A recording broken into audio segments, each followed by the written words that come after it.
Hello and welcome to the Free Cheese episode 347. I'm your Joe Dix, joined by Matt Sellner. Hello. The Free Cheese is a weekly video game podcast about video games brought to you once a week by thefreecheese.com. Good morning, Matt. Good morning, world. Good morning. Good morning, Baltimore. Brought to you by Ricky Lake. You mean Zac Efron? I mean John Travolta. How are you this week? This Fine. year, episode 347. Fine, another week. I don't know what days, what are days anymore. Yes, forgot I know Earth Day that came and went. I knew about Earth Day just because of Animal Crossing, but it's a different. Well, you see, you have to log into Animal Crossing to realize that. That's the problem. More on that later. Hey, I watched something I want to recommend at the top of the show. That was pretty. It just the Wild and Wonderful Whites of West Virginia. Oh my God, no! I was just talking about that with somebody. I watched it like 2 weeks ago, by the way. What? Hold on, you didn't tell me? No, I kind of forgot. All right, come on, you got to get. Have we talked about this on the podcast before? Yes, I think we have. Or okay, I don't know. We definitely haven't at the table. Yes, if we have not. You should all watch. You should stop listening to this right now. Come back to it later, but stop right now. Go watch The Wild and Wonderful Whites of West Virginia. And, yeah. So tell me about that experience. Oh, it was great. I watched it with Victoria. I had a ball. Mm-hmm. It's something. It's a fucking documentary. Yeah. For those who don't know, and because I don't want it to sound like we're just rambling on about some dumb shit, but it's a family from West Virginia that are just, I mean, every member of the family, there's criminal background, drug activity, debauchery. Yeah, notorious. Yeah, everyone they ask in the town about that family, everyone has a story about the Whites. And, I mean, there's a lot of, like, tragedy that kind of, like, cuts through, like, the undercurrent, but obviously it's all shown in a light that's funny as fuck. But, yeah, 'cause it was the Dick House, the Jackass producers. Yeah. Favorite part? What was your favorite scene of the movie? Oh, Let's see if it's the same one. My brother and I quote to each other almost weekly. It feels like I watched it 4 months ago at this point. I don't remember. I don't know. I can't think of one off the top of my head. Sorry. If I say, hey, Matt, have you ever seen Wild and Wonderful Whites of West Virginia? What's the first thing that pops into your head? Honestly, the whole court case with the kid being pried away. Oh, probably that. Oh. Her having the kid and then snorting painkillers right there. There you go. Yeah, hey, you got to take the edge off somehow. And Victoria was like, "What the fuck?" And then, 3 minutes later, they were riding home without the kid. Okay, so the ride 3 minutes later, that's the part that my brother and I quote almost, like, literally, I think 3 days ago, he fucking brought that up. The Taco Bell scene. You don't have fiestas. Yeah, that's pretty good, yeah. What do you look? Hey, Tanner! Hi! It's so fucking good. What was her, like, ex-husband's name or ex-boyfriend? Dennis. Dennis is this. Fuck Dennis. Fuck Dennis. The kid's just fucking hopped up on Pepsis. Oh, God, what a goddamn... It's such a good movie. No, that's not what I watched. That used to be on Netflix, and sadly it's not anymore, but it is well worth whatever you pay to rent it. We didn't have to pay. We found it. I think it was on Prime. No shit. Well, hey, look at that. I think. Either way. I found it somewhere. I didn't pay for it. I legally watched it. No, yeah, I know it was what somewhere. It was somewhere. Middleditch and Schwartz is what I watched. That was surprisingly really good. It's 3 episodes. I think I made it through like the first two.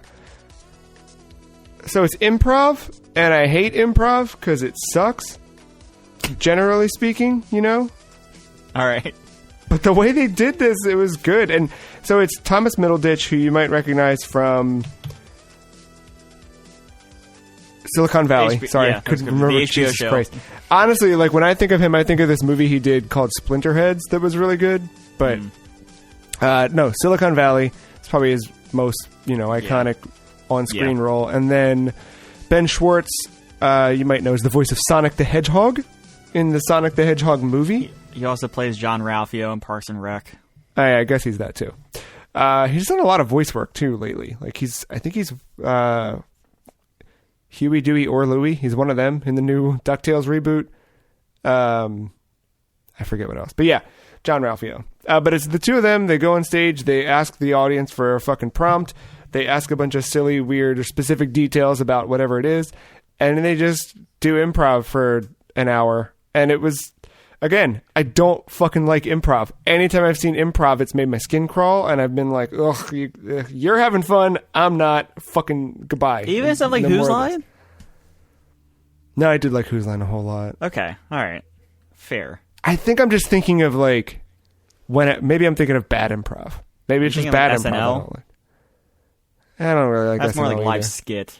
It's more like live skits. That's scripted. Just, I don't like the like fucking running around a stage like who, like the over fucking animated pantomiming of things. Like I hate. It just. I think you guys are watching bad improv. I don't think that's like. It's yicky. It's I don't like it. Either way, this I liked. They had one all about a wedding. And the fucking dumb characters they came up with kind of on the fly and everything. It was very entertaining. So I thought I'd throw that out there as if you're looking for an alternative to video games. Because I honestly, legitimately, I grabbed my PSP to play Final Fantasy II and just put some garbage on in the background. And I ended up not opening the PSP. Like in my head, I was like, I'm going to play Final Fantasy II until I'm tired of grinding. Or I'm going to read comics and have this on in the background. And I didn't touch the iPad nor the PSP. But I'll tell you what, if you're listening to the two of us right now at home and you're like, boy, those both sound, just go watch The Wonderful Whites of West Virginia because that's the ticket of the week. Oh boy, is that the ticket of the week. Except for Sonic the Hedgehog because I'm going to watch that on Tuesday. Finally available to rent. Very nice. I will not. Let me know how that is.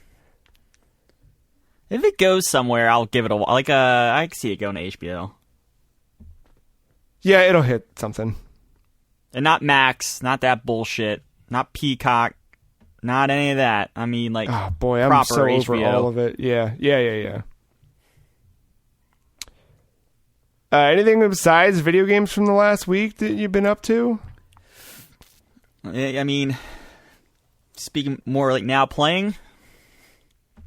No, I mean, like, what else you been up to? What else has the week brought you?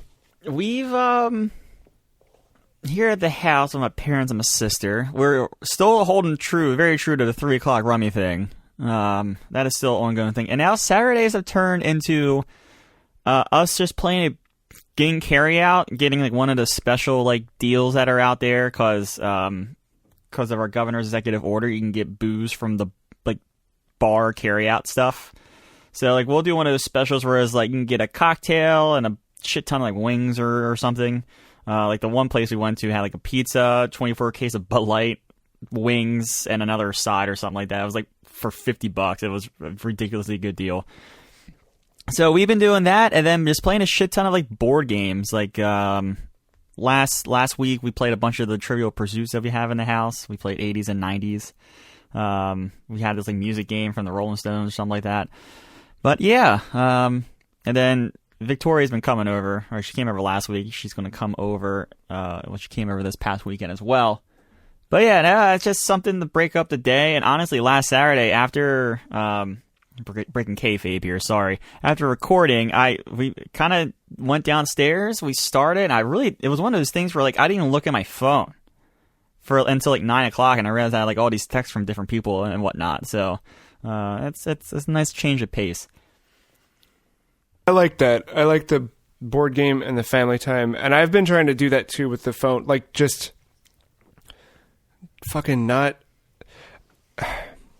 I found that more now than ever, like fucking Twitter is a nightmare. So for me, it's not even like looking at my phone for whatever. I just look at Twitter and I scroll and I'm like, is there anything new? No. And I scroll back to the top and then is there anything new? And I put it down and then I go do something else for a minute and then I'm like, oh yeah, let me check Twitter. And I've been trying to just not do that at all. And then it's like, for a little bit, I was like, okay, well, instead of Twitter, I'll look at Reddit. Which was, no, it's just the same. So now I'm getting into that, like, I'm just going to not, like, I don't know. When we were watching the movie the other night, I, like, left my phone upstairs and we were downstairs. You know what I mean? Just like that. I don't give a fuck. It was exciting. We had a live sporting event. Where? The NFL draft. Oh. That was fun just to see something new, something to talk about. That's actually still ongoing as we record, but yeah, I've been paying attention more to that than I ever have, just because it's like the only thing. And that's the other thing. Like, I want to avoid all that shit. Like, Twitter sucks, just period. I'm not a big Instagram scroll. I don't care about people's food, like pets. I like your pets, but like other, like, yeah, like that shit. Like, I don't care. So, and then like I get on Reddit, and then my Reddit feed is supposed to be like a lot of sports and like some news and some other interests, but like all that is dry, so that leaves all the gaming stuff. But of course, all the gaming stuff is now like endgame Final Fantasy VII spoilers, so I really can't look at that. And then when I go to IGN, all those pages are now like how to beat blah blah blah, and I was like, all right, well, thanks for that. Now I know that's a boss coming up, and so like everything just sucks. And now my main objective is just to be Final Fantasy VII, so I can go back to maybe using social media again at some point. Okay, so let's put it. What if you just don't beat Final Fantasy VII? Then you've really won the real game of not using social media. But the thing is, I'm not. It's not stopping me. I get on it and I see something like, oh fuck, that's why I hate this. Yeah. Like IGN, I have the biggest love-hate relationship with that website. It's like a habit. I go on Safari, type in IGN.com. Like, it's so bad. Like, I do some IT stuff at work with networks. When I'm testing the network, instead of going to any other website, IGN.com. Yeah. Man, see, that's where I'm at with certain things. Like, I think my impulse, that's where Twitter comes up, or for a while it was Reset Era, but then that got the same. I don't know. It's all how you pass the time, I guess. What was the old one? NeoGAF? NeoGAF, yeah. Yeah. What's that? That used to be my default. Huh? What's that website look like nowadays? Largely the same. I've peeked at it from time to time. I looked at it, I think it was like a year or so ago, and I got the, that bullshit that pops up where it's like, for the Walmart, 500, you're the 1,000. Once I got that, I was, this is over. Yeah. I've popped there. Like, it seems like some of the threads are generally the same, same stuff you'd see on Reset Era, but it's still just kind of like, Mm-hmm. That community left. But our community didn't leave, Matt. We spent the week playing some video games, and this is the part of the podcast where, I'm not sure if you know it, but we talk about the games that we have played. Matt, I jumped into some Super Mario Maker 2 for the first time in a long time. That's good. There was an update this week that added a world maker and a lot of other items that I have not touched and probably won't touch for a little while. We'll go over the details of that in the news stuff. But yeah, I've had a couple people. That is live, right? Okay. Yeah, I think that was like Thursday or something. I think it was late Wednesday night. Or I don't even know. I don't know. Yeah, like I've had a couple people, coworkers and stuff, who've been like, hey, I made a level. Can you try this level that I made? So I've done that. But other than that, I've not like actually gone in. I haven't made a level since I made that first level, Give Fred Durst to Stylus. But that's, I beat the campaign. That's kind of it. And I talked about it, I think, largely in our Game of the Year discussion stuff with that game. But it's the one thing that the Wii U did better than the Switch, which is like having the ability to like make your level and then look up and then play your level and then look down to make a quick edit. And now, without having a built-in stylus, I'm using something that doesn't feel like it was intended to be used on the Switch, because it wasn't. But I still feel like I got a good enough stylus that I'm happy with it. But then could you use your 3DS stylus? You can't. It has to be the that black. That little nub. Yeah. So you have to use that, which I got one that's like pretty thin. That's like, it feels kind of like the same, like the 3DS stylus. But then when you go to play test, like with the Wii U, you just pop the stylus in the top of it, or you could even like kind of crab claw it a little bit with the Wii U stylus because it wasn't heavy. It was plastic. This one, as light as I've got, like the one I bought, it's still like, you're very aware you're holding this thing while you're trying to test your level out. And then to get it back on the big screen, I'd have to physically put the Switch back in the dock. It's just too much back and forth. So the level creation definitely, I don't know. I never got into it in this one the way that I loved like I loved dicking around in the first one. It's convenient this time around. Yeah, and that's ultimately it. But I think, convenience be damned. If we want something bad enough, we would do it. So I think this is finally the update that pushed me to want to do it a little bit more. And I realized that it's really, really hard to make a good Mario level. Like my default for Mario Maker 1, and even when I've tried to make levels in 2, has always been to do like, okay, what's my gimmick, right? Like, is it hidden blocks in this level? Is it run and jump as far as you can? Is it whatever? Like, is it carrying a shell to a certain spot? Like, I find that hook, and then I'm like, okay, how do I make a level around this? Which I don't think is a bad approach, but it's not a good Mario level, right? When you go and play an actual Mario game, those things are kind of like peppered in there as options. And I think that's the thing that I've taken away from like now this week. Not only have I gone back and tried to make some levels, but I've been like playing some Super Mario Brothers, like original stuff, jumping at just random levels here and there, and looking at like puzzles in the Mario levels were always optional. You'd get a cool bonus for it, but it was never like a mandatory thing. Like they've the further you get in the Mario games, right? Like once you get to 3 and World, they do add more puzzle elements into it, but it's generally about the platforming itself, and everything else is extra. And it's really fucking hard to do that. Like I sat down and I was like, okay, I'm gonna make a 1-1. Like, what is this 1-1? So I made a really, really bad 1-1 that for some reason reminds me of Vin Diesel. And then I made a second level that feels more like it's a Sonic level, just because of the way that my thought process, I was like, okay, I'm going to make a level. Was it a race car level? It's not. It's in the standard art style for Mario 3, and it's just platforming.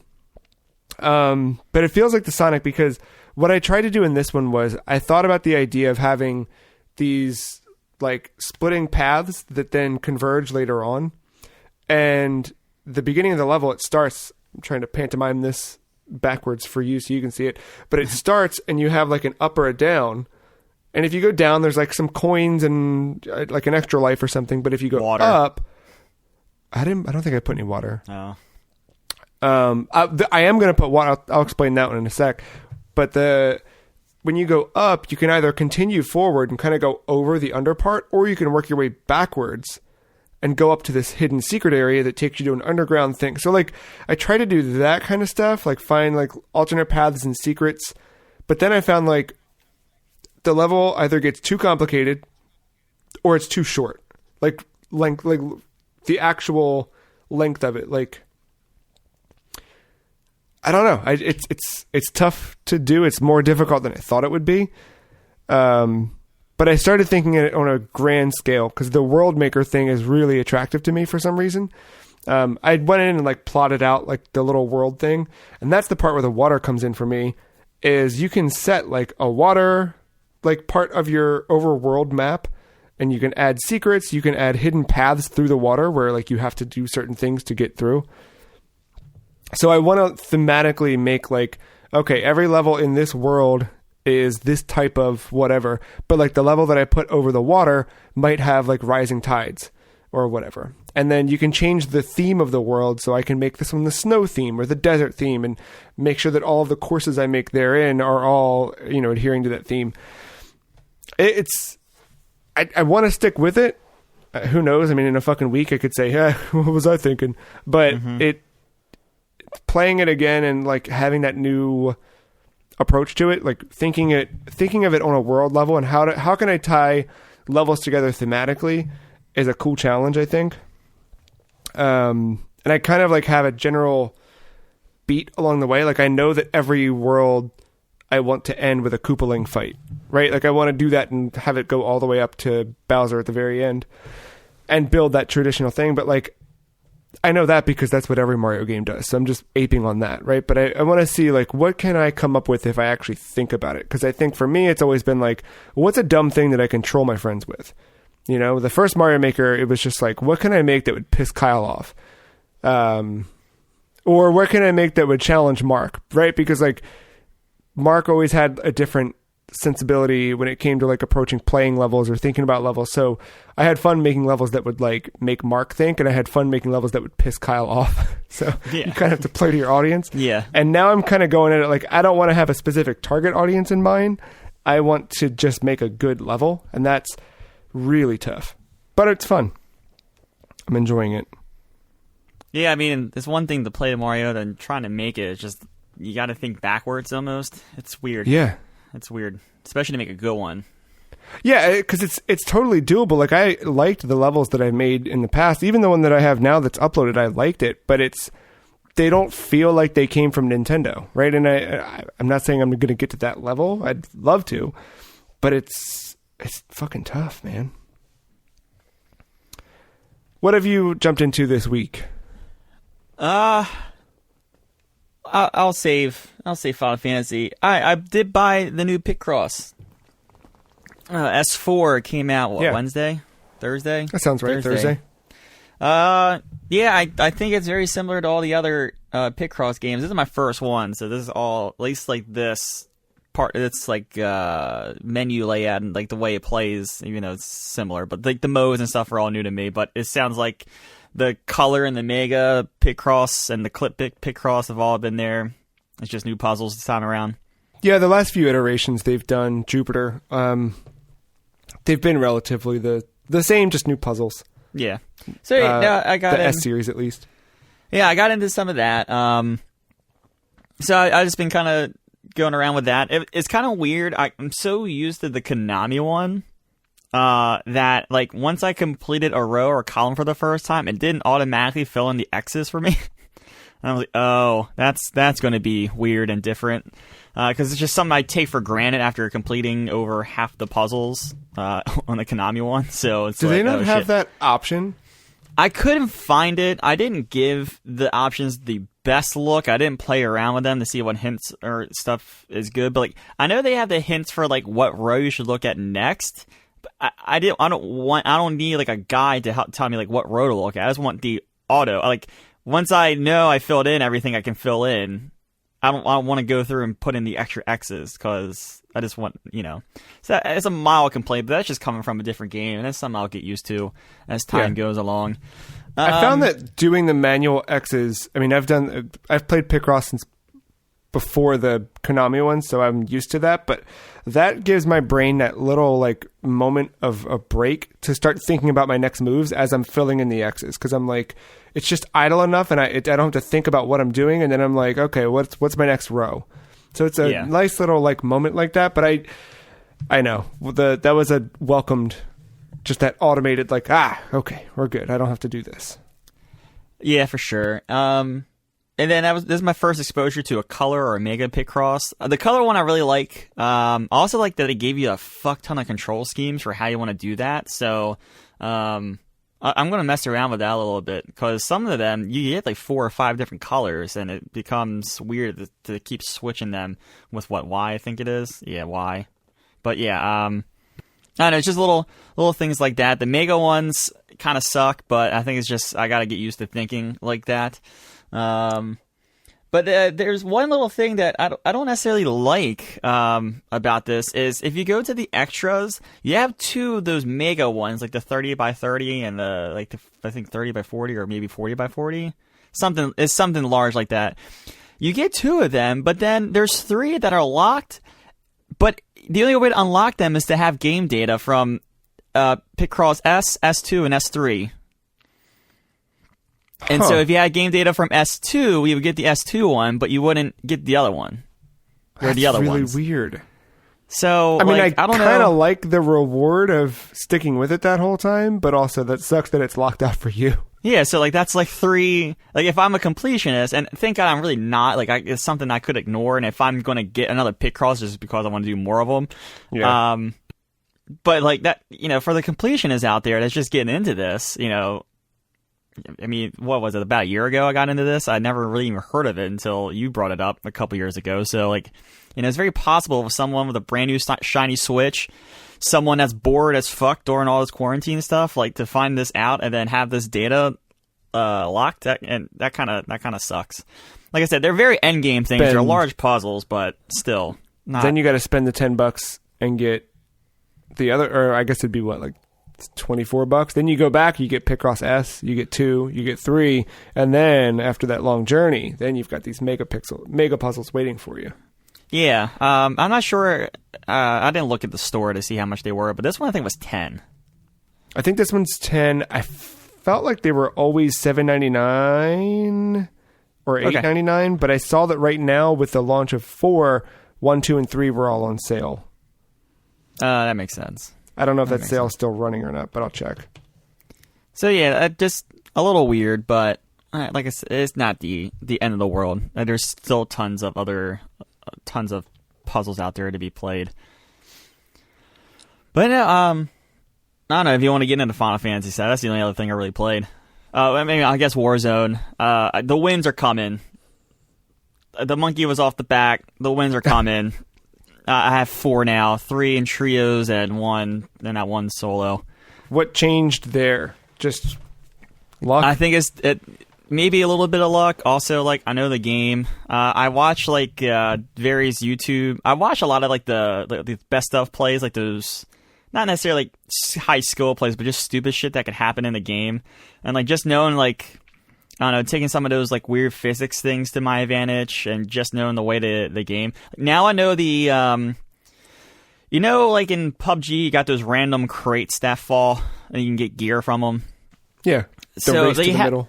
Yeah, they have that, and it's like loadout crates that come randomly for free. But I found out a couple things about them this week. One, that crate that is signaled is just for you. So a crate will fall for every team.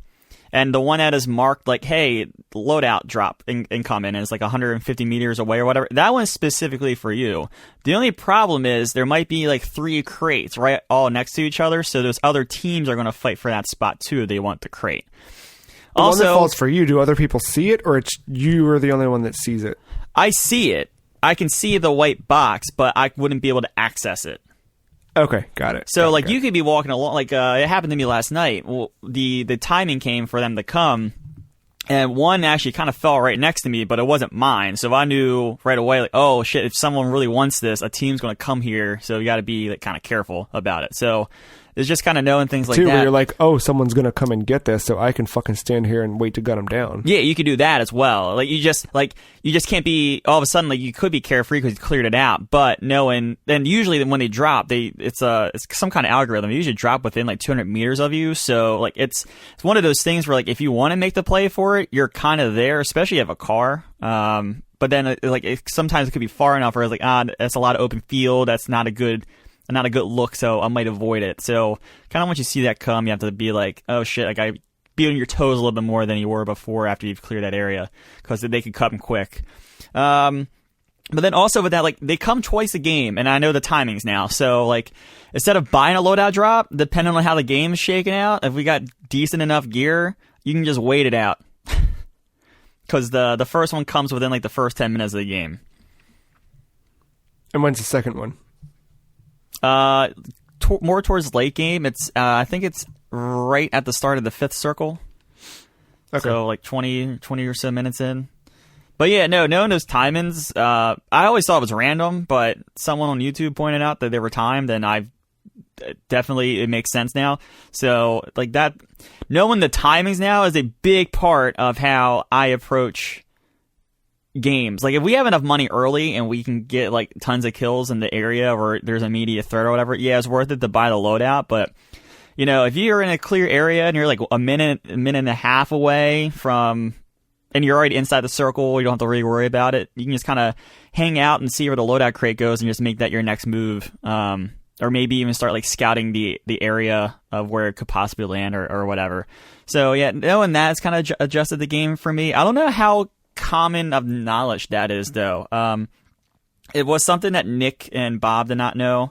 And it's something as I play with randoms, I call out the timings and people are going, what? So I don't know how well known that is at the moment. So that's something that's kind of playing to my advantage right now.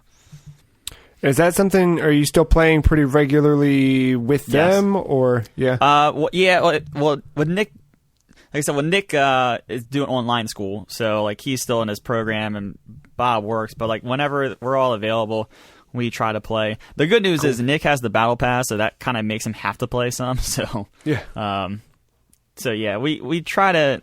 It's not every night, but I would say at least like 2 or 3 times a week. We probably get on for at least an hour or so. And have you been filling out the battle pass a little bit?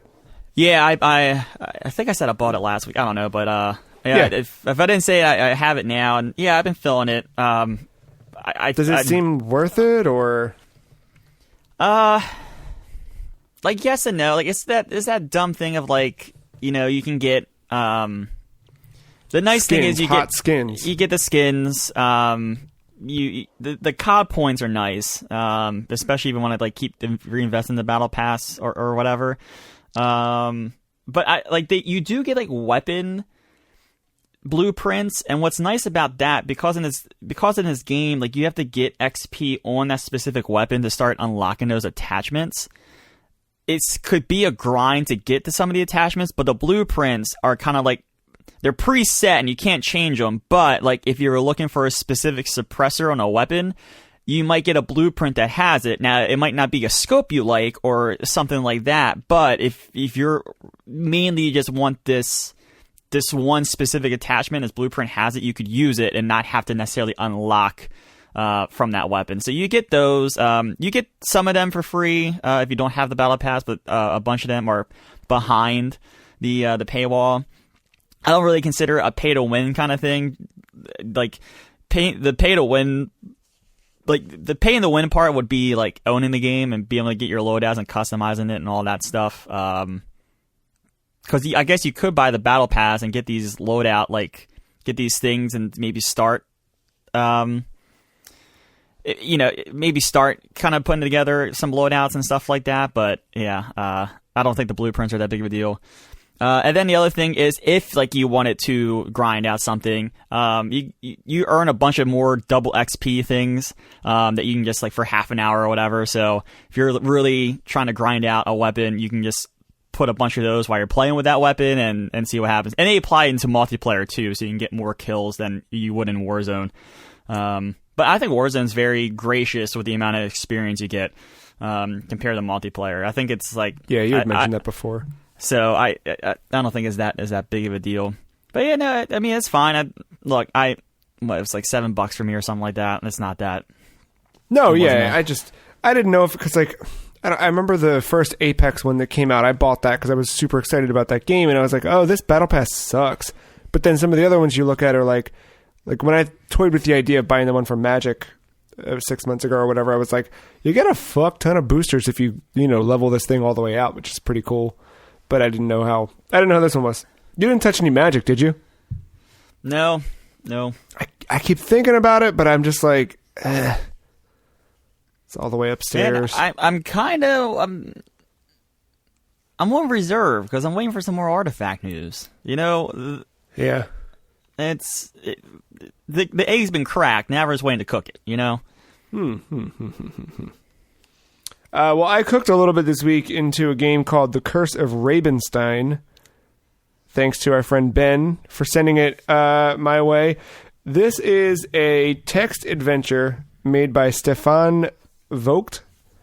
It's really, really detailed, beautiful landscape drawings atop this classic style text adventure. The game just came out like 2 weeks ago or so, or in the last week. I can't remember now. So it starts off with a carriage. The Curse of Rabenstein. All right. Rabenstein. Like, think about Ben Stein, but then just put Ra at the beginning of it. I got it. I found it. Thank you. So it starts off two horses, a carriage, and a coachman. You kind of like work your way through the opening bit of the game, and then it's this thing. You go north, go west, go east, and as you type that in and start moving around the map, you find yourself in a little town, and you make your way into the inn. You talk to someone there, and you find a stable where you can post up the horses so they can take a rest for the night. And when you go back to tell the coachman, hey, I found a stable, coachman's gone. There's a scrap of cloth, blood. That's it. And you got to kind of move forward from there. It's definitely eerie and really spooky. But what I like about it is in the like text file that's included with the game when you download it, the developer says, there's no death, there's no dying in the game, despite it being kind of a horror game. There's no dead ends in the game, so you can't there's dead ends in the sense that like when I hit go east, if I hit go east again and I'm at the end of the stable, I'm not going to be able to, but there's no like, there's always something to do in every direction you go. It's just a matter of whether or not you have the puzzle pieces to put in the spot at that point. But I think it's, so far, I don't know where I am, like, percentage wise, but I played a good chunk of it.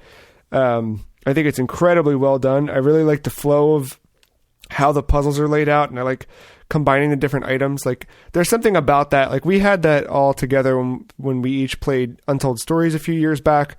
This is very much in that vein. So if you're itching for something like that, I would highly recommend this one. The only thing I wish it had was a soundtrack. I don't know if like something kicks in later on, but just to kind of set the ambiance a little bit. I think the only reason for me it was kind of like is because I was playing it late at night, but I think Katie had something on in the background or in the other room or something, so it was kind of like all I could hear was that, and I was like pulled out of it a little bit. So I ended up just finding like some dumb, like synthy, creepy shit and just playing that in the background. I was going to add the Curse of Rabenstein. I was going to ask about the audio part of it, just because like whenever you say text adventure, my first thing that I pop up with is just pure text and with paragraphs describing everything, and then when I pull up the game page, I completely forgot you have pictures and just have the text at the bottom, and I was like taken aback by that for a second. That kind of sucks about the audio, like not even a thing where like you could put headphones on to kind of cancel out the noise, just like nothing that. But I like and I don't know if I design did of something wrong. It looks really good on the two screens. Yeah, it's really cool. The cool thing about it too, the developer made it available for basically every platform. Like you can download it there's an option for modern PC, and that literally just opens an HTML file in a browser. But if you'd prefer, you can download it for Commodore 64, the Spectrum, several different models of the Spectrum, the Amiga, the Atari ST. You can download a DOS copy. Like, it's really fucking cool how many platforms this was ported to. And it actually works on all those original, like if you rip it to a fucking disc, you can actually play it on the real hardware. But yeah, I think that's cool. I've been like poking around a little bit on itch here and there in the last couple weeks, just looking for different things. So I've got a few games I'm going to dive into this weekend, or this weekend, this week, just in addition to what I'm playing regularly. The only other thing I played out of the main two to check in on is Trip World. Huh? I'm sorry, before you move on, I think you can buy it physically for everything. Oh, that as well. Yeah, you can buy it. Yeah, but you have to pick your copy, the Atari one or the Commodore one. Yeah, and the physical collector's edition is badass as shit. Like, this is a really cool project. That was why Ben kind of sent it to me in the first place, was the box art and just that whole design, like in the woods with the fucking mysterious ass dude. But yeah, it's a cool game. I think it's kind of a pay what you want kind of thing. Yeah. On itch. Yeah. And then Trip World is an old Game Boy game. So this week, Jeremy Parrish of Retronauts put out a video as part of the Game Boy Works series that he's been doing for the last few years. And the game's called Trip World, developed by Sunsoft and released for Game Boy in Japan and Europe only. But if you have a Japanese or European 3DS, you can get it through the eShop there and play it. It's about a 30-minute game. It's really not too difficult until the final boss of the game. There's no like heavy presentation or story or anything. Looking into it a little bit, you can kind of like find some stuff from the manual about its story. But you play as this little puff that kind of looks like a hybrid of Pikachu and Kirby in a way. And you have two abilities. You can either kick or turn into a fish. The turning into a fish happened a lot for me accidentally, because you're kind of mashing B to kick enemies. And then if you're like also trying to duck, down B is what makes the character turn into a fish. And if you're in water, it's great because it means you can swim around. But if you're on land, he literally just flops there, but still can take damage. So the final boss, I keep dying by accident because I'm like mashing to jump around and escape these two little fucking hamster things that are fighting you. But then I'm turning into a fish and just getting fucked up. So you play through the game. There's some power-ups throughout the adventure, but they're super short-lasting. They almost always run out before you reach a boss fight. But even if you can get one to a boss fight, you probably only have a second or two before the power-up's gone. And you're just relying on that jump and kick to take out a boss. The thing I loved about playing through this is it's a Game Boy game, but it feels like so much bigger than that. Each level, there's 5 worlds you play through. Each world has there's different paths you can go along. And I remember one of the levels. So if you die, it's game over. It's back to the title screen. But from the title screen, if you hit select, you can choose a world to jump to and a breakpoint. So it's almost like if you know that you made it to like a part where they're like little mini checkpoints in a level. So I could choose, like if I die and I get game over, I can say, oops, okay, well I was in world 2 at breakpoint 3. And I jump back there and I'm kind of right where I left off. Well, one of them I went backwards after I reloaded that, and I went down something and I was like, I think this is where I left off. And I started going through. I was like, no, I didn't go through here at all. So I like went back to the beginning of the level and saw there's totally different path I could have gone down if I jumped up or jumped down. There's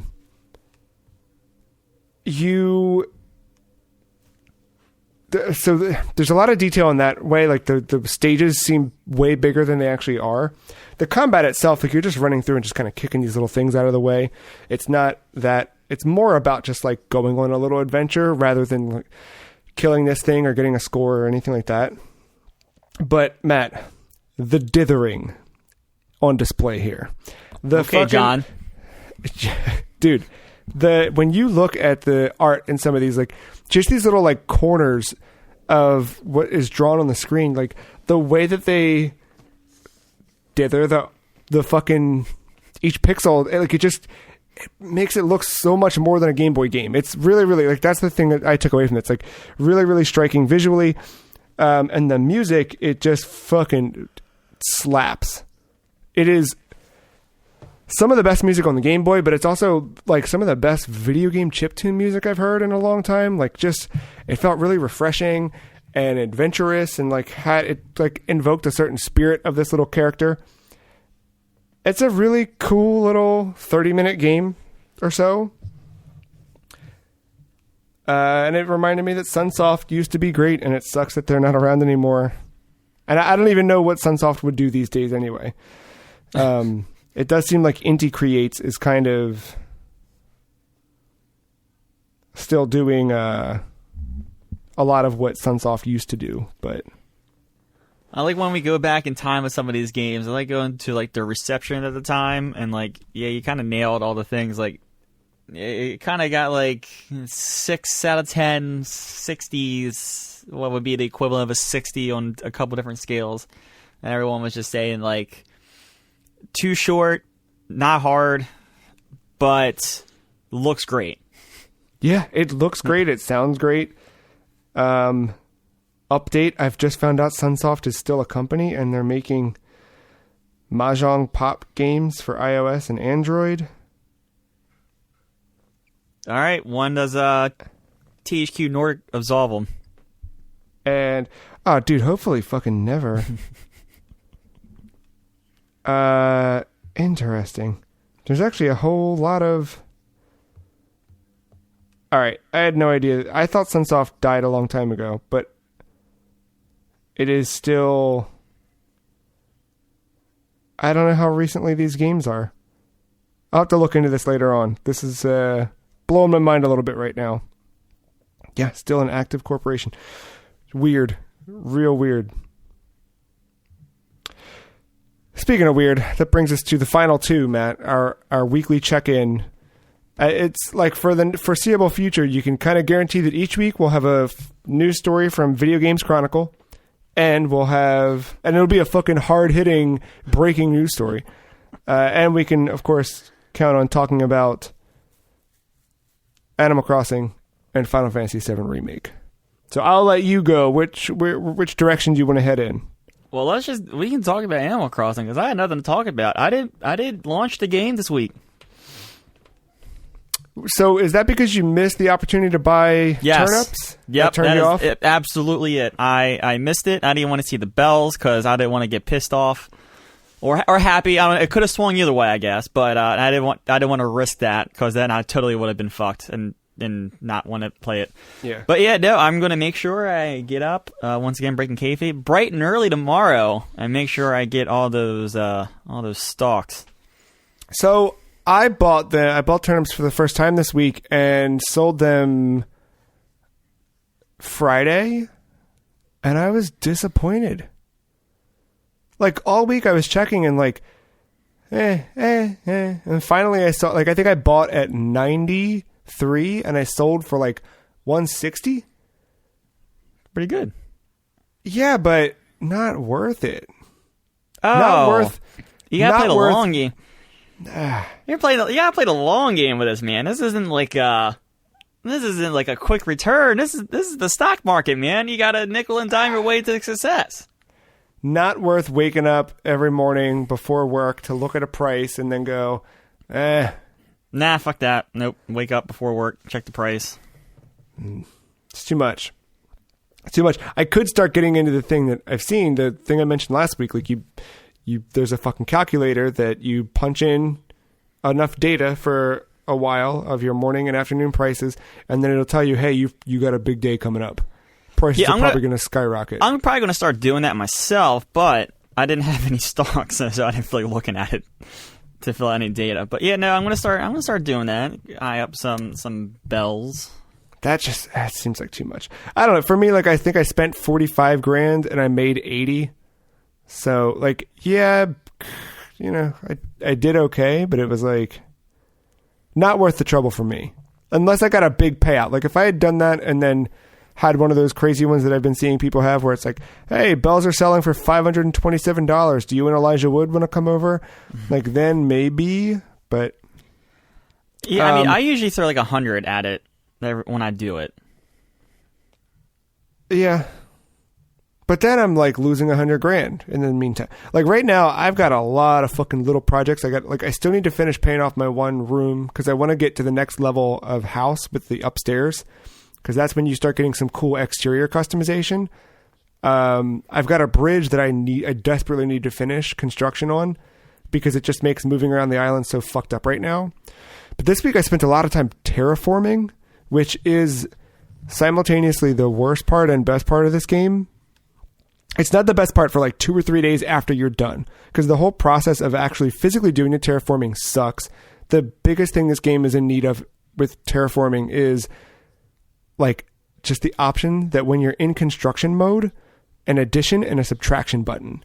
Because the fact that I'm like going along and I'm pushing forward and I'm like, let's lay down some path here. Let's lay down some path here. What do you mean delete the path? Just, you know what I mean? Like there's so many of those times where it just like undoes what I just did. And it's like, fuck. Same thing when you're when you are trying to deconstruct cliffs, if you're on a corner cliff and you hit that corner, instead of it killing that corner, it just kind of curves it. So you have to hit that corner twice in order to delete it, which is just like, give me a fucking delete button. Let me hold it and push forward in this direction so all that stuff is knocked out. Like, it just takes so much time. And I think part of it is to force you not to go crazy with terraforming and stuff like that. But when I kind of have an idea in my head of like what I want it to look like or act like, and it's frustrating to, you're locked into it. And then like I walk away from it and I feel like everything I just did sucks. And then like 2 days go by and I'm like, damn, that looks fucking good. But it takes so long. But at this point, I've got an orchard set up. I've got just south of the town hall where Tom Nook is, I built a whole square that now has like a fountain and a bonfire and a bunch of little stalls. Because if you're talking to the Sable, the one sister in the Able Sisters clothing shop, if you talk to her every day for a little bit of time, then she starts giving you patterns. So now I've got all these customization patterns that are really cool. I've got one, I made a pizza stall. I've got a donut stall. Some of them are just like cool checker designs or stripes or things like that. So I have all those set up. I put pathing down not everywhere, but I'm getting there slowly. So I have it running like to the campsite, to all of my villagers' houses. I've kind of like quarantined them off in one little section. And then I added an outdoor cafe and I added a little outdoor like barbecue diner place set up. And it's been like really cool to like slowly put things together for that. But it's fucking frustrating as you're like doing all that stuff piece by piece by piece. And now the big project for me is I wanted to extend my front yard a little bit. So I drew fences all the way down in front of it. And I slowly started putting in walkways out front. Now with the new Leaf Day update, I got hedges. So I kind of have like a cool hedging thing going. It's slowly coming together, but it's a long fucking project. And I think for me, the thing that I've learned this week is just have these little small goals for each day. Like I have this big idea in my head and then I can't get it done because I run out of resources. Literally, like there was the fence I was trying to make. I needed stones and iron nuggets. I had so fucking many of them. So I made so many fucking fences, put it all out, and I ran out of fence, and I was like, all right, let me go get more. So I started flying to islands to go get more fencing or get more materials, but then I ran out of Nook Miles because I spent it all on these fucking Nook Miles tickets, and I'm like, okay, so then I can run around and I can catch bugs, and that'll give me 50 Nook Miles. Like, I'm doing that shit, and it's like, all right, this is fucked. I gotta just walk away from the game. Yeah, no thanks. Yeah. I'll get there one day. Like, I'm gonna play again this week. That'll be fine. I don't know how I'm much excited to see. Did you check in at all after the update happened? No. They added Red in, who he was in the previous game. I don't know if he was in others, but he's the art dealer. So again, yes, I've heard about this man. Yeah, I don't know how it works fully in this game yet. But he showed up and he's walking around town. In the old games, basically, he would show up and he'd be like, hey, I got some art. You want to come to my tent and buy some art? And you'd walk in and he would have 4 pieces. And one of them was authentic and 3 were fakes. And they're real pieces of art. So, like, the one that sticks out in my head is the girl with the pearl earring.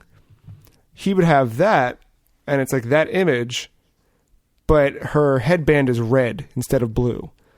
And if you know the piece, then you can kind of look at it and be like, nope, there it is. That's a fake. But I don't know. Some of them you kind of recognize, like the iconic ones, but not all of them. And even some of the like statues that you're kind of like, you're like, oh, right, that's that dude. You still don't realize like, oh, his arms his palms up instead of down. Like it's little subtle variations. Yeah. So it might be more, less nuanced than that, but, in this game so far, what I've experienced is he was wandering around like the neighborhood, like where I've got all of my villagers' houses. And I was like, what the fuck is this creep doing walking around with no pants on? I walked up to him and was like, what are you doing with no pants on? And he said, do you want to buy this painting for $498,000? And I said, no. And he said, okay, how about this?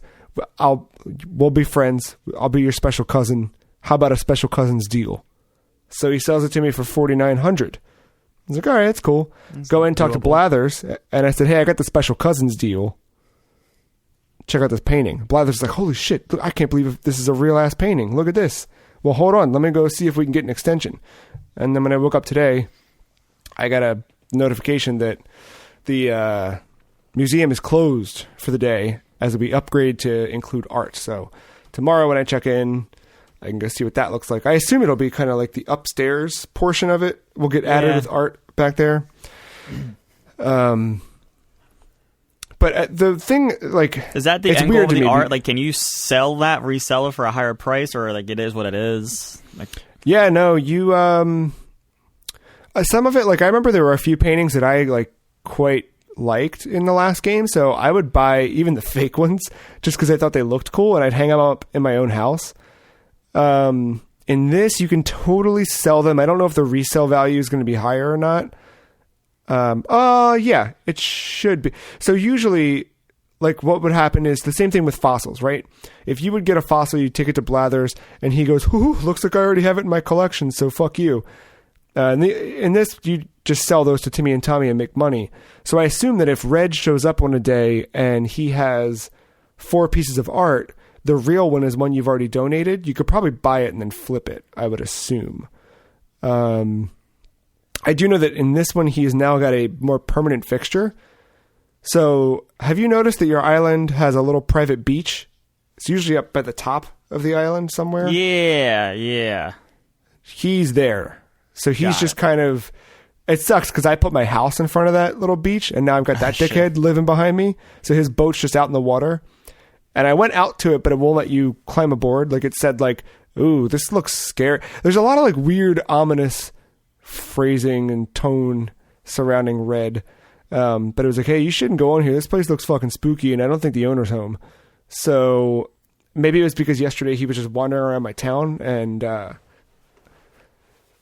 didn't go back and look at it today to see what that looks like. But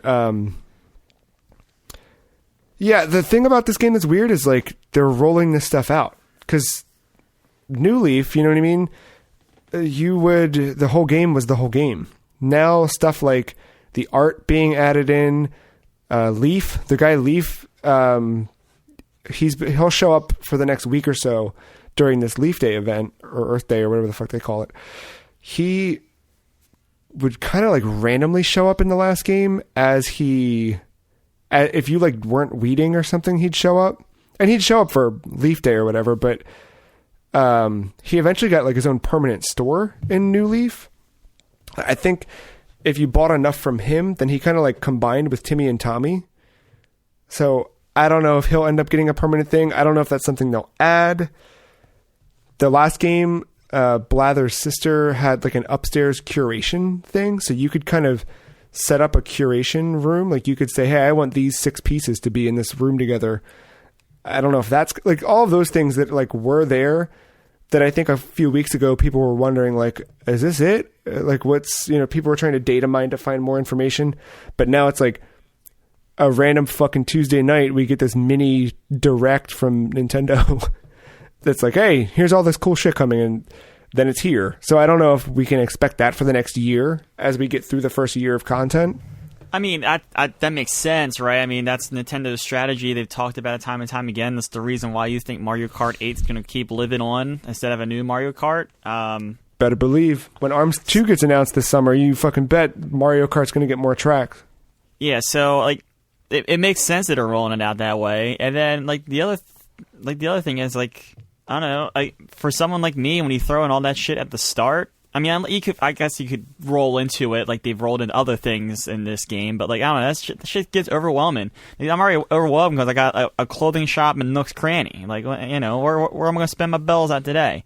Or is Tom Nook going to steal them all? And why is Tom Nook always staring at the fucking window? What's he got next? What's he imagining? I don't know. I'm spiking the mic because I'm getting mad whenever I think about Tom Nook. Because he brought over his friend now to sell you illegal art. You know what I mean? Like, this dude's out there stealing all this shit and selling it back to you. God, that motherfucker pisses me off. I think you're right. Like, I like this approach way more because there's that kind of... I mean, even when I played through New Leaf for the first time, I didn't know that any of that stuff was in there. So as it was rolled out to me just through the game progression, it was surprising.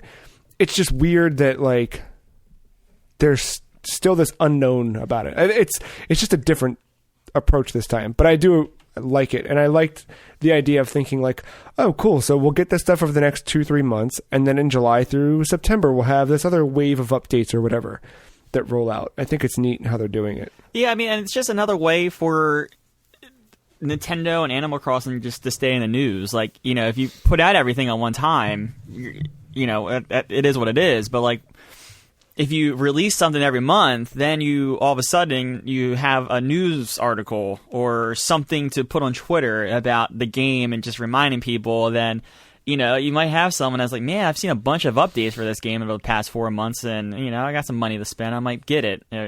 So yeah, I think it just keeps word of mouth up on it, honestly. Or really, like I was not that I was feeling like I was like gonna stop playing, but I really was getting to the point where I was like, let me just turn it on, let me do what I have to do, and then I'll go play something else. And now I'm like, shit, dude, there's hedges. Those hedges look really nice next to iron fences. So it's like, all right, let me run around and do this. And like, it's little things that have reinvigorated my excitement about it. Yeah, so it makes sense. Speaking of reinvigorating excitement, Final Fantasy VII, the remake, Part 1. Our journey continues, Matt. Unofficially titled Part 1. Yes. I've had a weird relationship with that game this week, where when I sit down and I'm playing it, I am so excited about it, and I don't want to do anything. Like the one night, I think I played it for like 4 or 5 hours straight after work. Like I literally got done work, walked over, picked up controller, and didn't stop until like 11:30 or something. And then like the 2 nights after, I was like, I'm gonna play. Like the day, I was like, all right, after work, playing Final Fantasy VII, and I'd get close to the end of the day, and I'm like, or not. So I haven't touched it in a few days, but I fucking love it. Yeah, I just been taking it slow. Like I don't want to burn myself out on it. Like I want to just keep returning to it, making sure I want to keep playing it. I'm through chapter 14. I'm really pretty much right at the start of 15. Like I did the first part, but like there wasn't even a battle, so it took like 30 seconds. I've just kind of been sipping it like a fine wine. I can't talk about how much I like playing, like fighting in this game. Like the combat is so fucking good, and when I have like a whole list of materia to choose from, and I'm starting to unlock all these new slots and these weapons, and these different weapons are geared in different ways, and you can further gear them with the upgrade system. There's so much depth to it that like sometimes, like I get into a bad fight and I'm like, man, like this is a struggle now, and if I don't make it out of here, you bet your ass I'm gonna kick I'm gonna kick this dude's ass as soon as I get to reprogram my shit the way I need it to be reprogrammed. There's just so much power and control and level of system there that I like. Even when I'm struggling with a fight, I know I'm like confident that I will come back strong the next time around if needed. Sometimes I don't need it. Sometimes I make it out. But yeah, I really like the Coliseum. I did fuck up. I did not go to it the first time I could get to it. And I think I may have missed out on something, but like the second time around, shit's so much fun. I wish I had more access to levels, because that was like an hour and a half, well maybe not, like an hour of my time, and I wanted to just stay there. I didn't want to even move on, but I ran out of stuff to do, so I had to go on. But I think there's that one more... was cool because of the like. I think I did the part you kind of have to do story wise in the Coliseum. And then I knew that leaving and going forward like would progress the story, but we were also getting ready to eat, or I don't know, or take the boys for a walk or something. I don't know. Are you talking about the first time around? Yeah.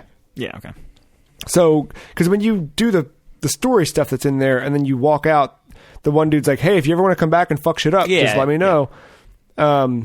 And I knew at that point, like, all right, I can leave and keep going with the story, but I had to stop playing for, I think we were taking the dogs for a walk or something.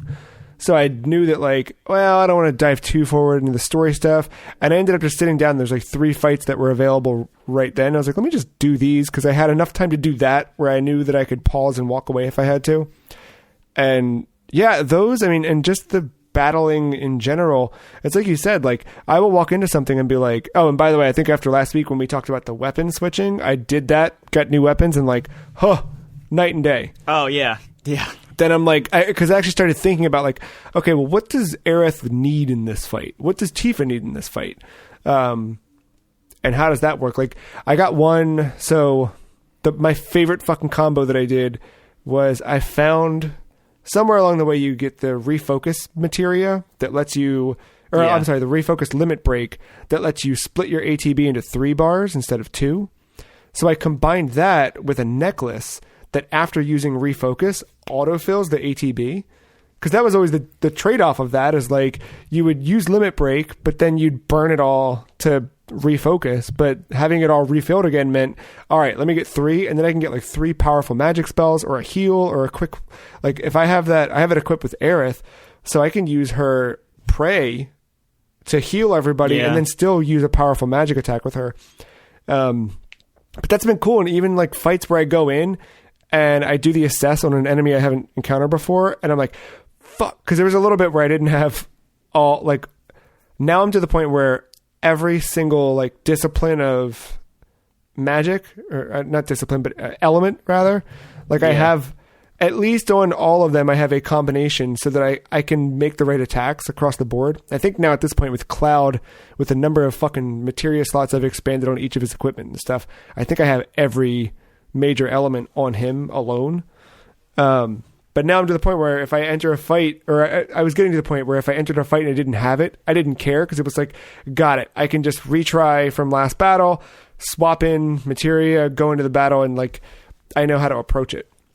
Yeah, and it's not a guaranteed win. It's still like, you still have to fight for it, but it feels fun to do, and that like kind of trial and error. Yeah, and like, you know, I don't have every element on a single person. I have every element. It's just a mixture of whoever, and it just so happened that like one fight, Tifa was the only one that had this specific element that I needed to take this thing down, and I have her high physical damage, because I high physical damage, and that Star Shower move that she has, holy shit, that's a fucking OP. So like, I have that combination, but of course, when I need her to be the magic dealer and her like magic offense like 17 on the weapon, like, oh god, this is not going to be good. But like, it's once again, it's just knowing in the back of my head is like, all right, well, if this doesn't work out, this is what's going to happen. I'm going to switch this to Barrett, because he's not as effective in this. I want the high physical damage still, but he can be the magic dealer from far away. I'm like thinking of the fight, but I'm also thinking like, all right, I know what to do. You know, when this goes bad. And I really, thankfully, I haven't really lost many fights. Like, they're few and far between, unless it's something I just wasn't expecting. But, I mean, like, the side quest is pretty straightforward. Like, at the very end, you'll get some, like, random, like, not so random, but you know what I mean? Like, the random encounters, and then there's something at the end to be prepared for. But like, I don't know. I'm not dying much, and I don't know if it's just because I'm good at the game, or if it's difficulty or whatever. But I definitely want to rerun this game, I think, on hard when I'm all said and done. I don't know if I'm close to the end. Once again, knowing how this part of the game plays out, and a good guess on when this game does end, I think I'm getting there. Probably a few hours away at this point. But yeah, I don't know. I still want more of this, and I can't wait till I get the chapter select to go back to replay some of these encounters, go through and get the stuff that I missed. I mean, I've done all the side quests, but it's just a matter of like the little small things as well. Doing all of that. Yeah, there was one I know that I missed, because there was the one mission where you were getting things based on how high up your materia was leveled. Yeah. And that one, like, I think the cure one or whatever, I didn't Raise. own it. Yeah. Raise I had pretty good, because I equipped somebody with that. But there was one where it was like fucking Adam, the one that cures poison. Oh yeah, I didn't have that one either. I didn't own that materia at all, so I definitely didn't have it leveled up at all. And I think I may have missed like a story beat, like a fake story, not fake, but you know what I mean? The like a side quest. Not side quest. The Johnny guy that's running around. Oh, yeah. He's just got those dumb little things or whatever.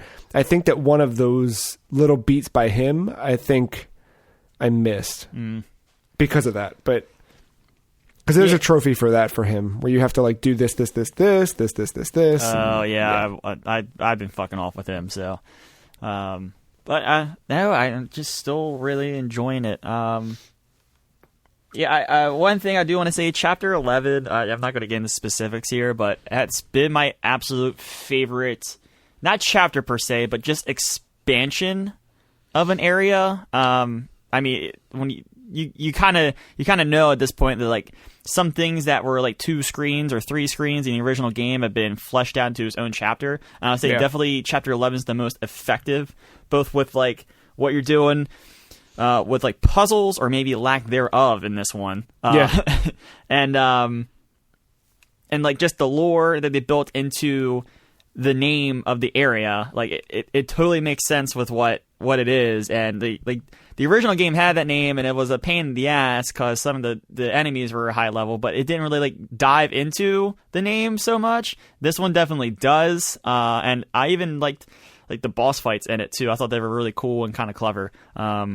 Continuing with what I've said about the boss fights in this game. Challenging and fun, but like I felt like the one boss fight in that area, I think the final boss fight in that area, was a moment where like I really felt good doing the combat. You know what I mean? Like I feel good doing it all throughout, but that was one where I was just like, that was after I like really shifted around like which weapons I had equipped, which materia I had equipped, and I was like, I felt like, oh, I get this. Yeah, I mean, there's some times where like you could definitely tweak something, but sometimes you just accidentally walk into the fight with like the perfect setup, and that was one of those times where I had probably not the perfect one, but a really good setup, and everything just kind of worked out pretty well. Chapter 14. I don't know, where are you at? I think I'm at the beginning of 12. Yeah, I don't think I played much of 12 yet. Okay. Chapter 14 is another one of the side quest chapters. I'm just going to throw it out there right now. There's more of them than what we've had before. But if that chapter? Huh? There's like a lot more side quests, you're saying? I think there's 9. It's not terrible if you kind of path it correctly. Also, they open up fast travel in a certain area as well. And with that, I'm going to throw out 2 pro tips. 2. I'm going to leave it at that. Do the chocobo one first. Find the 3 chocobos. Because when you fast travel, it costs 300 gil. But because you get the chocobos as a favor for returning them, fast travel becomes free. So do that. It's going to help you a lot. And then number 2, one of the side quests will not be completed initially. When you go into chapter 14 and you walk towards like the main story, the blue exclamation point, it's going to say, hey, this is your time to kind of do whatever. Make sure you do whatever you want to do. It's kind of a lie. You can do pretty much everything else, but there's going to be one side quest that you can't do until you get into the next area. Got it. Once you get into that next area, you can then complete it. And then you will also have an opportunity to further complete the whatever side quest you did not do or anything. You have another opportunity before the turn to chapter 15. So the first blue exclamation point, don't be scared off by it. You can go ahead and do it. End. I would recommend, though, because that story beat, there are some tough cookies of some enemies down there, so it might be worth it to do the other side quest just to get your levels up. All those side quests, I would say in general, I felt a big increase in difficulty in chapter 14 as opposed to like other incremental increases, especially in the side quests and some of the enemies. Oh, and the third one, there's only one kid. You'll find them organically almost. Okay. You're not running around town trying to find 5 kids. I'll leave it at that. You'll find All right. them pretty much organically. How many Stan Lees are there? I'm not keeping track because I'm trying not to look. Although there was a good cutscene of someone's like hand coming into the frame, and the model is a good model because it's like a main character. But then like the hand came up, and it was like a Stan Lee like plain ass hand. I was like, ooh. And then the texture slowly loaded in. I was like, hell yeah, PS4, kick that fan into gear. Yeah, the game still looks great and also terrible at the same time. It's so weird to me that something can be like, oh my god, look how far this generation's come, and then like I'm still loading? picking up like so much small little things, like even like the characters, like how Aerith does the thing behind her back and she bows like she did in the original game, and how Aerith like it's so specific. I even found today that I don't know if they've all been doing this or select ones, but like I found a bench today before we record it that has the original like save icon on it, like the hook, like the little bottle, like the background or the backing of the bench. Yeah, I just noticed that today. I was like, God damn, that's so fucking great. So it's really cool. Why don't we get into a really cool break? Oh, I'm gonna say I think I'm gonna beat it this week. I'm in. Yeah. I think this is the week I beat it. I would say you're probably close, judging by the trophy. I kind of guessed how many chapters there are. I once again know where I'm at. I'm a few hours away, I think. Yeah. I've clocked 25, by the way. I'm around 25. I haven't paid attention to it in a while. I think I'm in the 30s. Yeah, 14. I can't remember. Chapter 14 kind of sucks, but like I don't know if it's just I got lucky or like they kind of cleverly designed, but like as you like run to an area, like you check off like you pretty much complete like 4 quests all at one time, like as you just start running into like one area. So it kind of works out, and it's just free experience and good opportunities to get into fights. Yeah, that's the fun part about the side quests. Well, we've got some news stories to hit on here in a few minutes, so we'll take a quick break, and we'll come back and talk about Silent Hill right after this.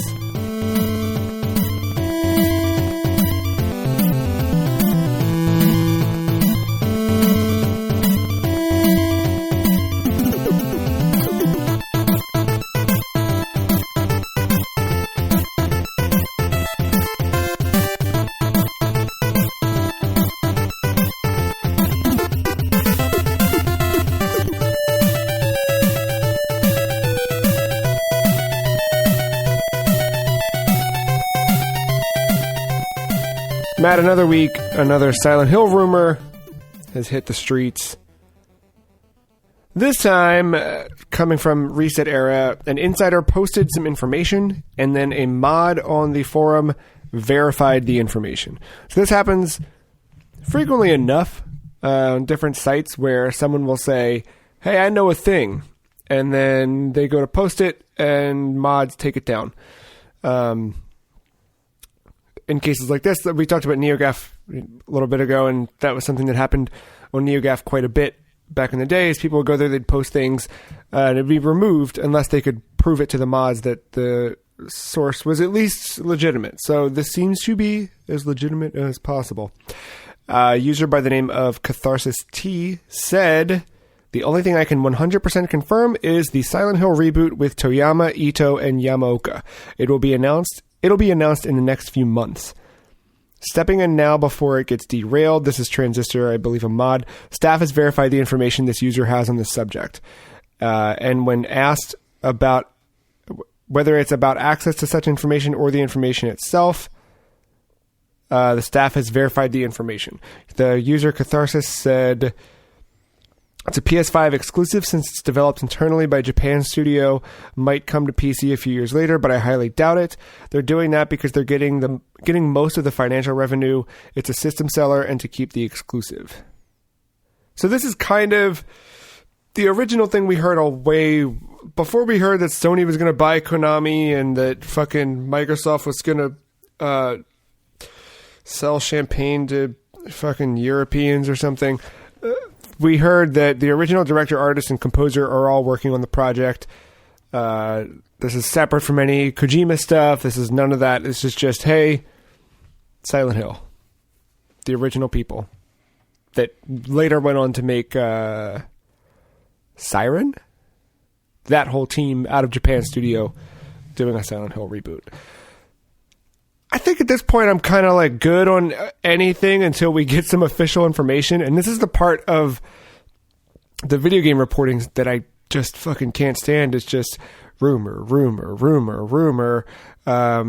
It just takes all the fun out of the roll up. You know what I mean? Yeah, but someone can sell a click or whatever. I know in this case it's Reset Era, but yeah. I think it's all but confirmed that we're getting some kind of Silent Hill project. I'm not going to even try to speculate on what it is at this point. But it seems... I know Konami came out and said it's not true, but at this point, there's so many rumors saying at least something is going on. Just a matter of the specifics, we don't know. Well, we did get the specifics on the new Super Mario Maker 2 update this week, including the Super Mario Bros. 2 mushroom that, when eaten, allows the player character to stand on top of and then pick up and throw an item. I've already seen some cool things from community levels where people have done like crazy ride a bullet bill, pick up the bullet bill and throw it, jump, like some cool shit like that. They added the frog suit, one of my favorites from Super Mario Bros. 3. Power balloon, the boomerang flower, the cannon box, the propeller box, the Goomba mask. A lot of these are just exclusive to the Super Mario 3D World game style. They've added the Koopalings, which we talked about a little bit earlier when I was talking about some of the stuff I've been dicking around with my plans for the game. And they added the cursed key. So this is the one from, it's a Mario 2 enemy, but when you pick up the key, a kind of like weird mask will follow you around. It's almost like a poison mushroom turned into a key in a way. They've added the Mecha Koopa. They've added World Maker, which lets you string together your courses for up to, I believe it's 40 courses total. It's across 8 worlds, 5 levels in each world. And you can change the themes of each of those the same way that you'd change the themes of your levels. What if Final Fantasy VII Remake Part 2 and Part 3 just become Mario Maker Worlds? I would be okay with that. That's how they do the fucking traveling around the entire... Because to me, I never played anything of 7 originally outside of Midgar, so this game could be the beginning and end for me anyway. So a couple weird things about the Super Mario Maker 2 stuff, though. One, this is the final Mario Maker 2 update, which seems weird to do because the game's not a year old yet. And 2, we still have that weird-ass fucking invisible second game style. Remember there was that extra game style? I just assumed that this took that. Nope, it just says 3D World still. Doesn't say Mario Brothers 2. Imran Khan of Kinda Funny said that he had heard that Mario 2 was being worked on actively as a style, so not sure where it changed into. Yeah, it seems like maybe they couldn't get it because it's a weird-ass game in particular. Yeah. So maybe they just got to the point. Child. Yeah. It seems like maybe they were just like, you know what if we just make it power-ups, put it in the game, call it a day. So maybe that's it. Yeah, weird either way. And then a day later, we got, or not even a day later, I think it was like Monday night, we got the Super Mario Maker 2 trailer. And then the next morning, we got the Animal Crossing New Horizons April update trailer. So as of April 23rd, Leaf will show up to town with his garden shop, so you can buy things from him. He also buys weed from you for double the price that Timmy and Tommy would sell it for. Red shows up, as we talked about earlier. We talked a lot about Red earlier in the episode. But he shows up with his art pieces. The museum will expand. There's also right now, currently running through May 4th, there are limited edition Nook Miles challenges. So you can do, it's like, it'll be special things that are more Earth Day related, like, hey, plant so many bushes and you get bonus miles. There's an upcoming museum day where you kind of go around the museum and you get stamps for looking at different spots, which seems like a cool thing. And then wedding season, which is the weirdest. Did you watch the little trailer for this? No, I did not. No. All right. Have you been invited to Harv's Island yet? Yes. Did you go check out Harv's Porno Shack? All right. No. So you go there and it's this creepy ass, like, hey man, if you want to go take pictures, just head inside. I've seen images of the. Yeah, it's bad news. It's a casting couch. It's weird. It's yeah, basically. But you're in charge. This update lets you kind of set up a fake wedding for people during wedding season. And the people they show off are the alpacas who used to run retail. In New Leaf, there was the Timmy and Tommy shop and there was retail. And retail was largely to sell... they would sell pieces of furniture in the back. The one guy, after you got to a certain point, he would actually do the customization for you. So now they've given you customization rather than just relying on him. But the thing there is like there were 4 or 6 or 22, I don't know how many. There were a number of spaces where you could, instead of just selling your item, you could put it up for auction. And what was cool about that was you could know... You would go to sell a fucking couch, and they'd say, hey, we're going to give you 600 bells for that.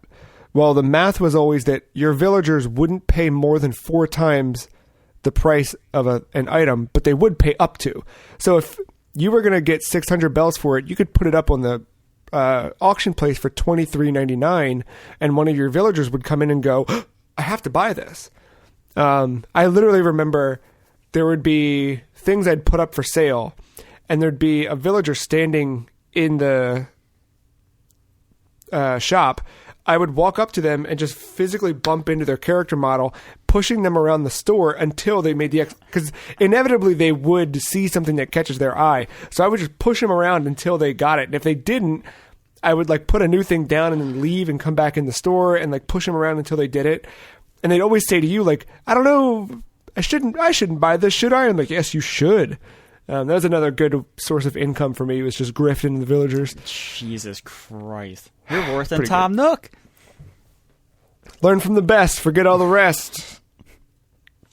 Anyway, 2 updates to 2 Nintendo games. I'm still... curious to see where Nintendo goes. We got a weird few months. Like, what other games are coming? What do we got? What's going on? You know? Bro, they just released Animal Crossing at the absolute best time ever. No, I know, but like, what else is going on?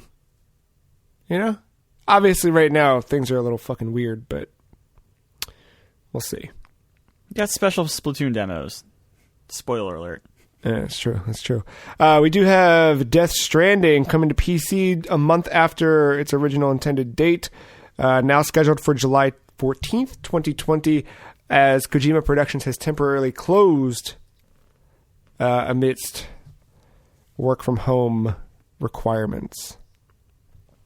Speaking of work from home, a lot of people have been looking to work on their Nintendo Switch at home and unable to do so. We talked last week about a good friend of the show, Tyler Block, unable to find a Nintendo Switch out in the wild. But Nintendo is looking to boost its Switch output for people who are currently at home. Suppliers are told to prepare for a 10% increase in production.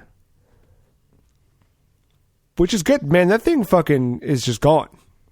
You know, you could kind of see the Switch lights popping up here and there, but regular Switches, Nintendo having quite a boost in sales. No, my sister was saying yesterday to me about, like, because once again they went and looked for a Ring Fit for me. Thank you very much. But she was like, "Yeah, man, I've never seen the video game aisle clean out that much." I'm like, "Yeah, it's a booming industry right now." Yeah, it's like people who never played games are playing games. Like, I talked to somebody at work the other day who bought an Xbox, and I never would have thought that they would have bought an Xbox. And they're playing games, like actively playing games, just because, like, what else are you going to fucking do? My brother couldn't find a new Xbox controller, speaking of which. He said because he had the same weird thing that mine did with the left joystick drift. And he was like, I don't think I fucked it up. He's like, I don't know if one of the dogs got it. And I was like, nah, dude, mine did the same thing, same spot, same whatever. So he wanted to get a second one. And he said he's been like around, because he's still working every day, but he's like, popped in and couldn't find a fucking controller. And he said he finally found one. But it was like still bare minimum stock.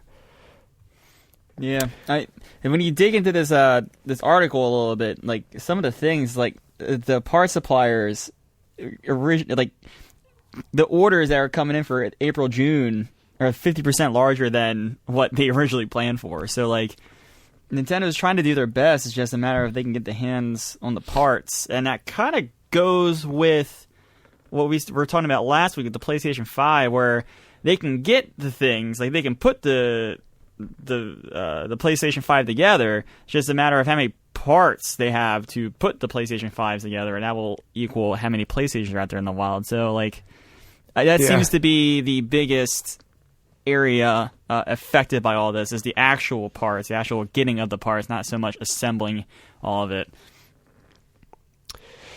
Yeah, it sucks that it's gotten to that point. And I think the more, because I mean, we talked about that last week, but then every podcast I've listened to in the last week has also talked about it. And it just, I don't know, man. I said it last week, but I think the further in time we get, the more I'm just like, I'm probably not going to buy one of those consoles this year.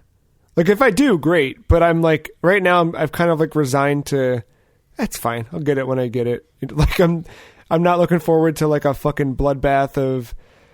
Also, like, do we stand in line? Are we allowed to stand in lines this November? Like, well, I don't. You can. It's 6 feet apart. Yeah, but it's just a weird. I don't know. I'll stand in line again. That was fun. That was my first. Oh, time I will if it. we can. You know what I mean? I wonder what the world bring a looks Switch. like Maybe bring a Vita, especially the PlayStation 5 one. Remind the people that is life. It's true. It's true. You think we'll get something special for having our Vitas with us in line? Absolutely not. We're probably not. They're probably going to skip us in line. Yeah. Oh, you're set. You got one of them. Moving on. Right, yeah. You don't need one of these. You have everything that life can offer. Life itself. Final Fantasy VII Remake, has surpassed 3.5 million worldwide. And this is physical retail shipments and digital sales. So this is just in the 3 days following its April 10th release. 3.5 million units Square Enix announced. Good on them, man. Yeah, we normally don't. I don't really pop these stories in, but I felt like obviously we're both playing it, and I was kind of. I remember when this got announced, I was excited because I know that the world would be excited, but I never had any personal attachment to it. But I knew the weight of what that was, and as we got closer to its release with last year's E3, that whole thing, I was just like, oh man, that game looks fucking right. When they finally showed everything off last E3, it was like, holy fuck. But then, as we got closer to this, I was kind of like falling off, like, I don't know if I care. And I was worried that, like, I wonder how many other people are in the same boat I am. Which obviously I ended up buying and loving it, but turns out so did 3.5 million other people in the first 3 days. So I think that game will have a good long tail behind it. Yeah, I think it's going to have a good long tail. This was sold out on Amazon at one point. And I don't know if that has to do with the state of the world and limited supply, or if it's just that many orders. And that's not something we've seen since, I think, like Ni no Kuni or something like that. Yeah. Something obscure. So I think that says a lot for the popularity of this and just people wanting to get the physical thing. And I found, like, I was playing it yesterday, and at some point, I just pulled out the original booklet, and I was like flipping through it, and then I pulled out the Japanese one and see like the one you got me, like just like flipping through, seeing the similarities, the differences. I was like, man, this is fucking cool. I should play this game. thinking that after I finish this, I'm going to go back to the original finally and just... There's probably no way. Nah, totally. I honestly, like, playing through Final Fantasy 2 right now, it feels so different because of what it is, but, like, it's still totally doable. I guess it depends where I pick it up at. On PlayStation, I have a save somewhere in the middle of the whole Midgar thing. On Switch, I have one before that. So it's like, I'm going to run through all this shit. Like, if I got to a save past, I think PlayStation, I'm through Wall Market. So that's good. Yeah. I think on Switch, I just got the Aerith, I think. Okay. I think I was sneaking out. Yeah, Switch, I'm through it. I'm in the field at this point. So I feel like I could jump back into that one and be okay. Yeah, once I get to the field, it's going to be like kind of newish. Like I know I've played some of the story beats. Like I know I definitely gotten through the snake cloud thing, the snake fog thing, with the chocobo. I've seen some stuff pass. I forget exactly where I've fallen off. It might be the one. I want to beat 2 before I get to 7, but I might just fucking play it on the PSP. Too. I know, I'm right there with 6. I got to figure out, because I was jumping back and forth between PSP and Vita when I was playing 6, and obviously PSP was prior to cloud saves, and actually the Vita didn't let you do cloud saves on the PS1 games, so I was manually transferring the save between the two. But the fucked up thing now is all of the Vita and PSP like computer tools that I was using to transfer the saves back and forth, the one that they made for Mac isn't compatible with Catalina, and the one for Windows was like fucked up and wouldn't work either. Wait, I might got you, girl. After quarantine's up. Oh, I didn't think about that. Yeah. Yeah, I haven't upgraded yet. So we'll see. I don't know. I don't know what I want to do. Is that? Oh, there's construction. Got it. You should have guessed. I know. Should have known. But yeah, so I don't know how easily I'll be able to switch that. I don't know. I got to figure out which one had the more current one. I'd like to just keep going. Like, I've made the PSP kind of my JRPG machine. I don't know. Matt, Microsoft Flight Simulator 2020. I don't know if it's called 2020, but that's what we were calling it. You ready for this? Yeah. 150 gigabytes is its install. Of course, that's PC. because the world is drawn from magical Bing map data. The game has access to 2 petabytes, which is 2 million gigabytes, streaming via an internet connection. So even though 150 gigs is not all of the data that Microsoft's Flight Simulator uses to create the world, is this where the cloud computing went for Crackdown? Yeah, the whole game's made in Crackdown. It looked like shit, though. Yeah. I don't know. I'm excited about it, and like I know it's coming out for Xbox also, but I was gonna play it on the clouds. PC. Yeah. The clouds. You gotta see on PC. Yeah, I that would be a whole friggin'. It's like it was my whole solid state. If I wanted to put it there, I usually don't, but oh shit, I'm gonna look into that. Microsoft Store and the Xbox app is bugged for me. I can't figure out how to switch it to the hard. This might be I got some troubleshooting I need to do. This game's gonna make me do it. Before it was fine, but this is gonna be the one that makes me do it. There's still no release date for that game though, right? No. Sadly, no. That's a bummer. You talked a little while ago about how you were starting to notice Call of Duty Warzone cheaters popping up, and as punishment, all cheaters are now being placed in the same matchup pool. Yeah. was revealed by by Infinity Ward on Twitter, giving fans an update about its plans for fixing the influx of cheaters who made their way into the game's Battle Royale mode. So the matchmaking system will check and match suspected cheaters into the same lobby so they can duke it out. There's oh, sorry. No, go ahead. I was going to say, there's been, I don't know if it's in the same article or not, but at some point, Infinity Ward did come out and put out even more details about this. So, don't know if this stuff is live yet. I didn't notice it last night, but they said it's coming. Besides this, they're going to start giving notifications for when your reports do work. So that you'll get that feedback on that to make you feel better for going through the effort to do it. Talking about the effort, they're going to make it a little bit easier. Now when you're spectating, they're going to give you those prompts to block and report, I think. Definitely report. I'm not sure about the block. Don't remember that. So it's going to be a little bit more convenient, easier to do that as well. It says here in the same article that it'll notify you when your cheating report results in a successful ban, and they're increasing resources across backend tech, studio, and enforcement teams. And then report a player functionality is coming to kill cam and spectate modes so that you can catch people cheating. It's probably a little bit easier to see the cheating occurring when you're actually watching kill cams or spectate. Oh, yeah, definitely. There was one, I think 2 nights ago.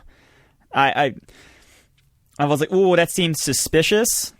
And then I was watching, I saw this dude aim terribly. So I was like, we're good. So we're keen to it as we're playing. We're aware, but we've still nothing that we've noticed with that. And I think that back end stuff, I mean, one, they're probably ramping up that team a little bit to swift through those reports. But then two, it seems like they might be adding more like flag indicators, which might relate to what I was saying last week about how Activision doesn't have some of those things that like a third-party fair fight has with like unrealistic stats with headshot percentages, like abnormal things like that. So, yeah, like I said, I haven't run into the issue.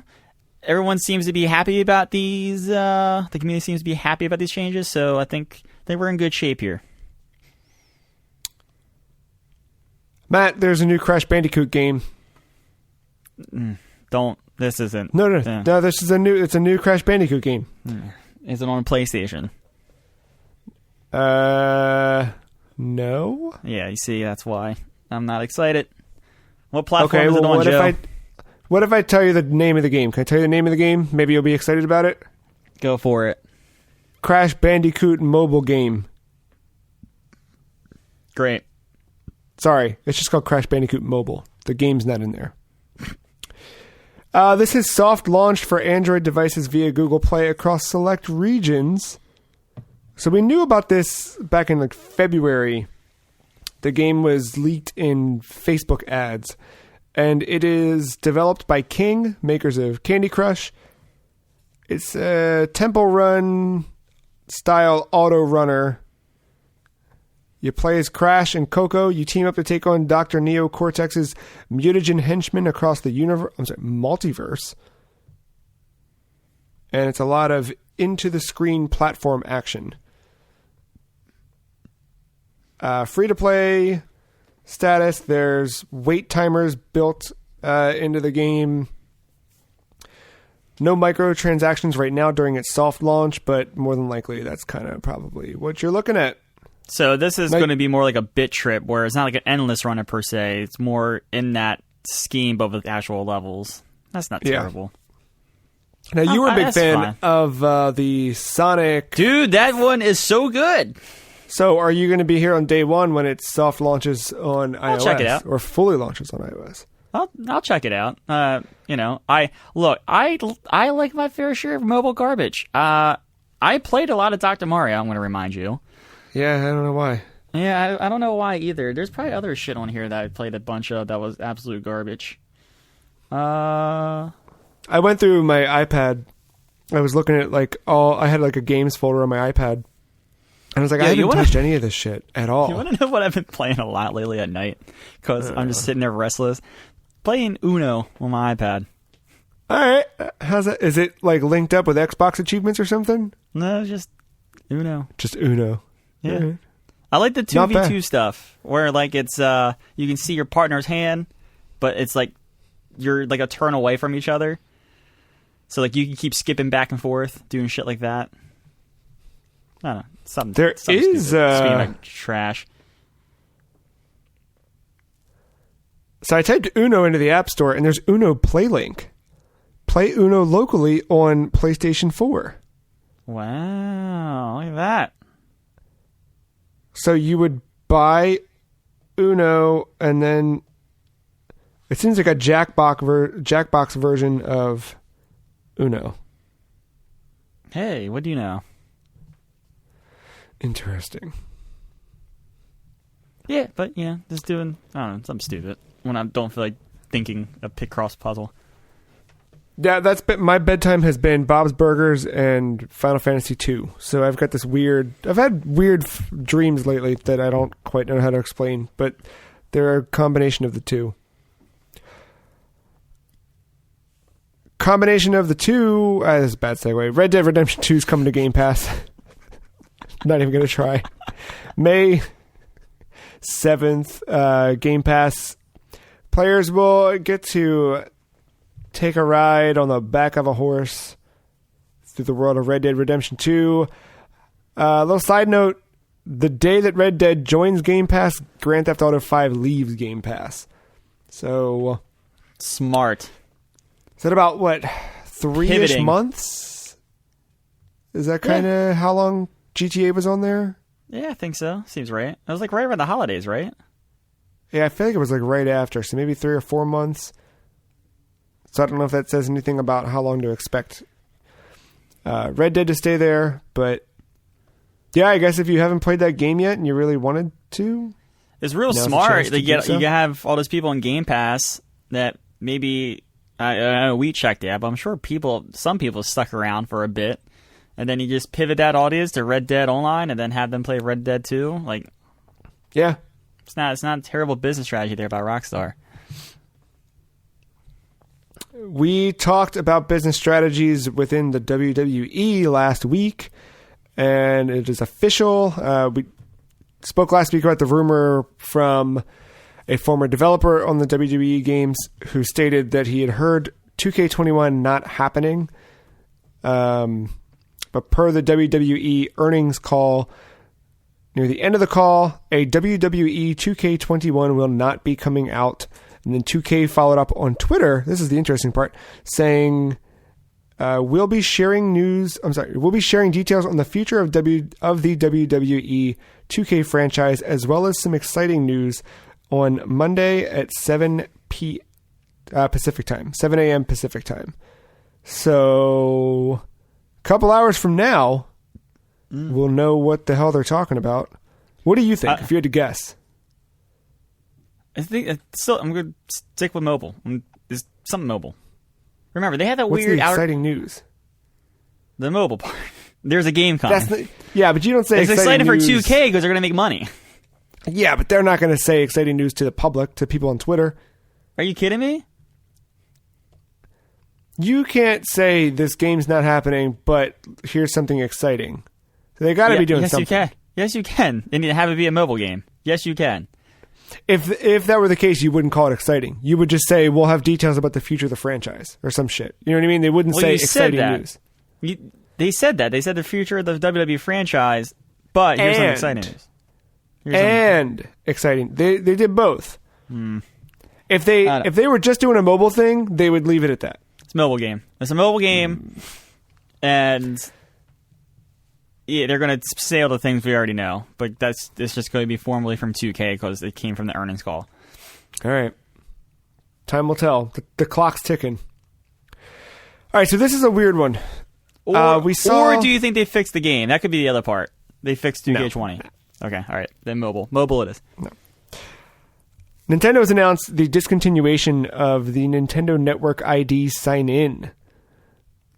So this is prior to... So right now we have the current I don't know what the hell they call it. I think it's just called the Nintendo account or My Nintendo account. Something like that, yeah. They used to have the Nintendo Network ID that was used to sign in. That was kind of like the first step in unifying sign-in processes for Wii U and 3DS. Because when the Wii U and 3DS both launched, there were two different sign-ins for each of them. Or I think the 3DS didn't even have an eShop when it launched. So there was nothing to sign into anyway. Weird. As Nintendo slowly stumbled its way through online services. You mean still stumbling their way through online services? Yeah, more on that in a second. Not a second, couple seconds. I don't want to make it seem like this is... So there was some weird string of unauthorized access to some Nintendo accounts.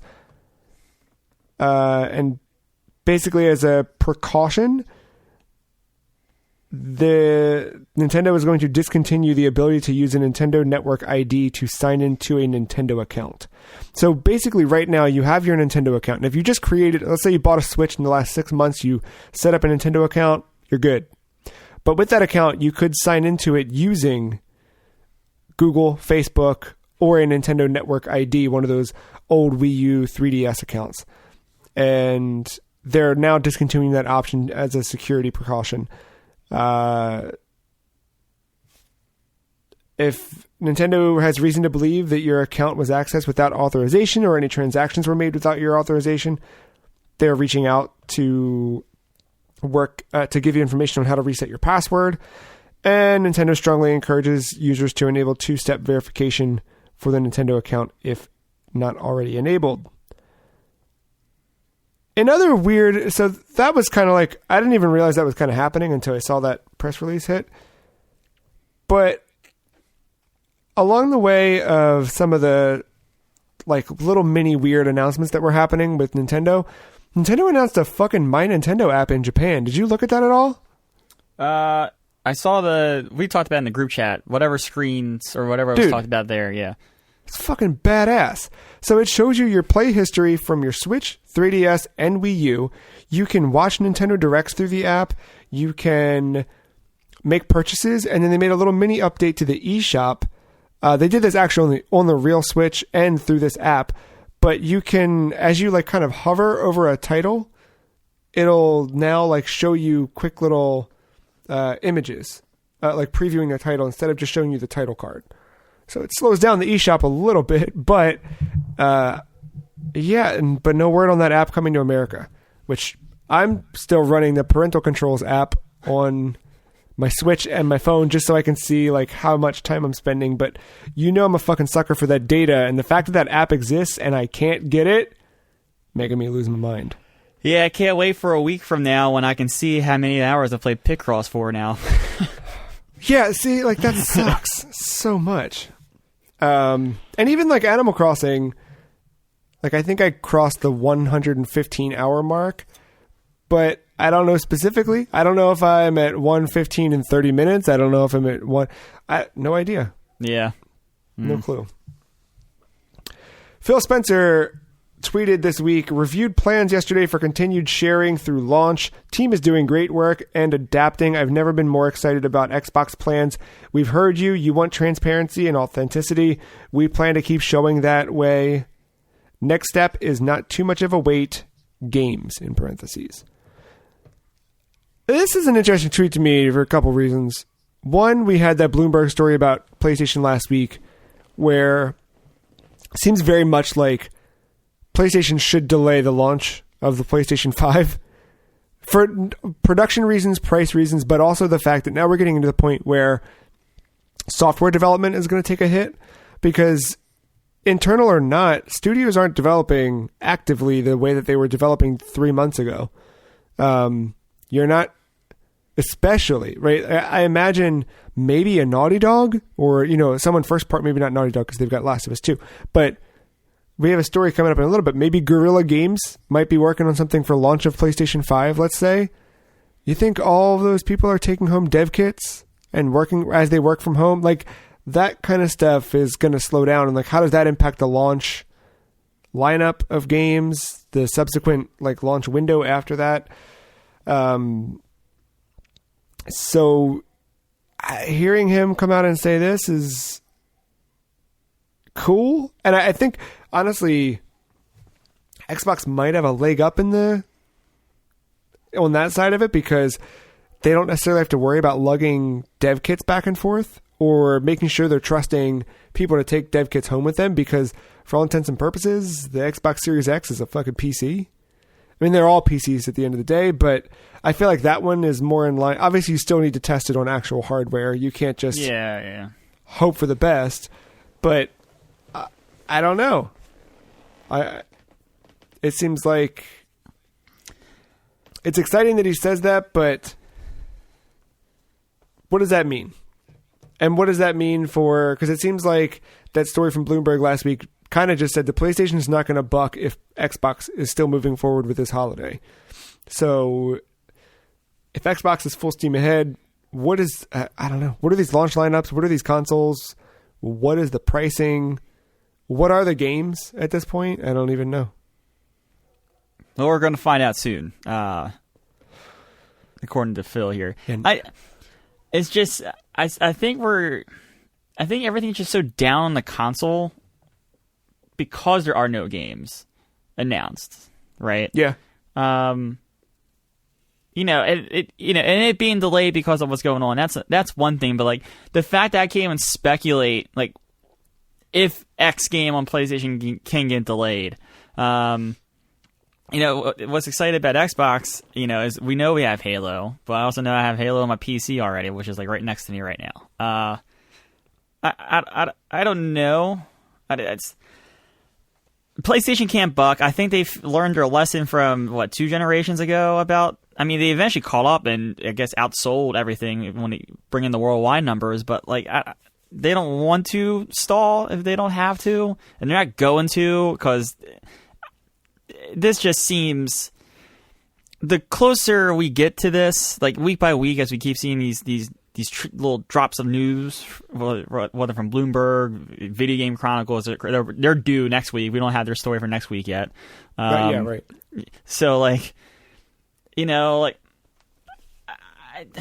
don't even know what this. It just seems like PlayStation doesn't know what the fuck's going on right now.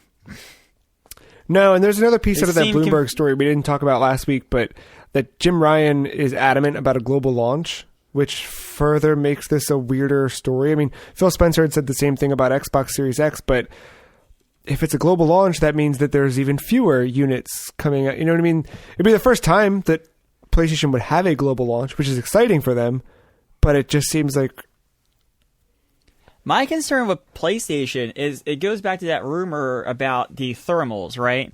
It was Xbox has their box. It seems pretty fine, at least the form factor.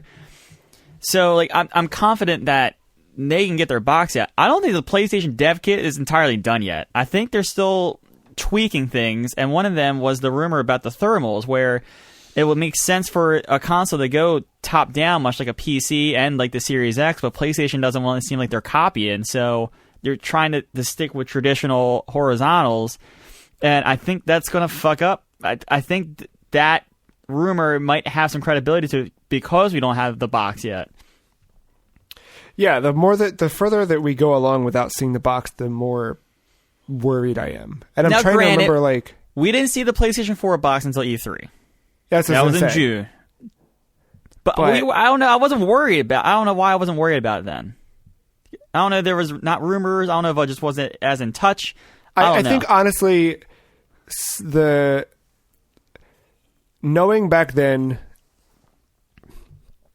But I also think the February thing was so strong, too. I think that was part of it. The February thing was super strong, but even leading up to the February thing, you had kind of where Xbox is at now. You had years of PlayStation 3 being kind of the weird one, right? And then that like back half of the PS3 generation was a real big swing behind it. And I think that leading into the PS4 launch, you felt good about it going into it. Where we kind of feel about the Xbox this time around, where it's like Xbox One, like what the fuck, what was that, Don Matrick? And then once Phil Spencer stepped in midway through and got it to where it is now there's a little bit more brand confidence and we're excited about where the console's going and where the future of that company's going and that whole thing. But I think PlayStation's in a spot now where it's like, it feels like I'm walking into a PS3 again, the beginning of the PS3, where I'm like, Yeah, I mean, I wasn't as in tuned with it all back then. Like, obviously, I remember the $600 thing and be like, oh, no, that's not happening anytime soon. Yeah. But like, yeah, it just seems like PlayStation doesn't. They're back to their old ways. I know we've been saying there's not any new thing any new opinions we're voicing here. It's just, I think my main point, and I've been saying this a couple weeks, it's tough to get excited just for a box or wanting to see a box or whatever. It's the games at the end of the day, and with everything that's going on, it's tough to know what's coming, what can make it, what can be announced, all that stuff. But like, going back to the tweet here, I think that's what makes this exciting is the fact that Xbox from day one of this whole thing has been very just like transparent, what Phil said, but also has like had a leg up on everything. Like they had the first console launch title announced at that E3 last year. Halo. True. Boom. Yeah. It's fucking Halo. Good luck trying to compete with that. And that's going to be the tough thing too, is like, what game on the PlayStation 5 side so these consoles are already going to be scarce enough.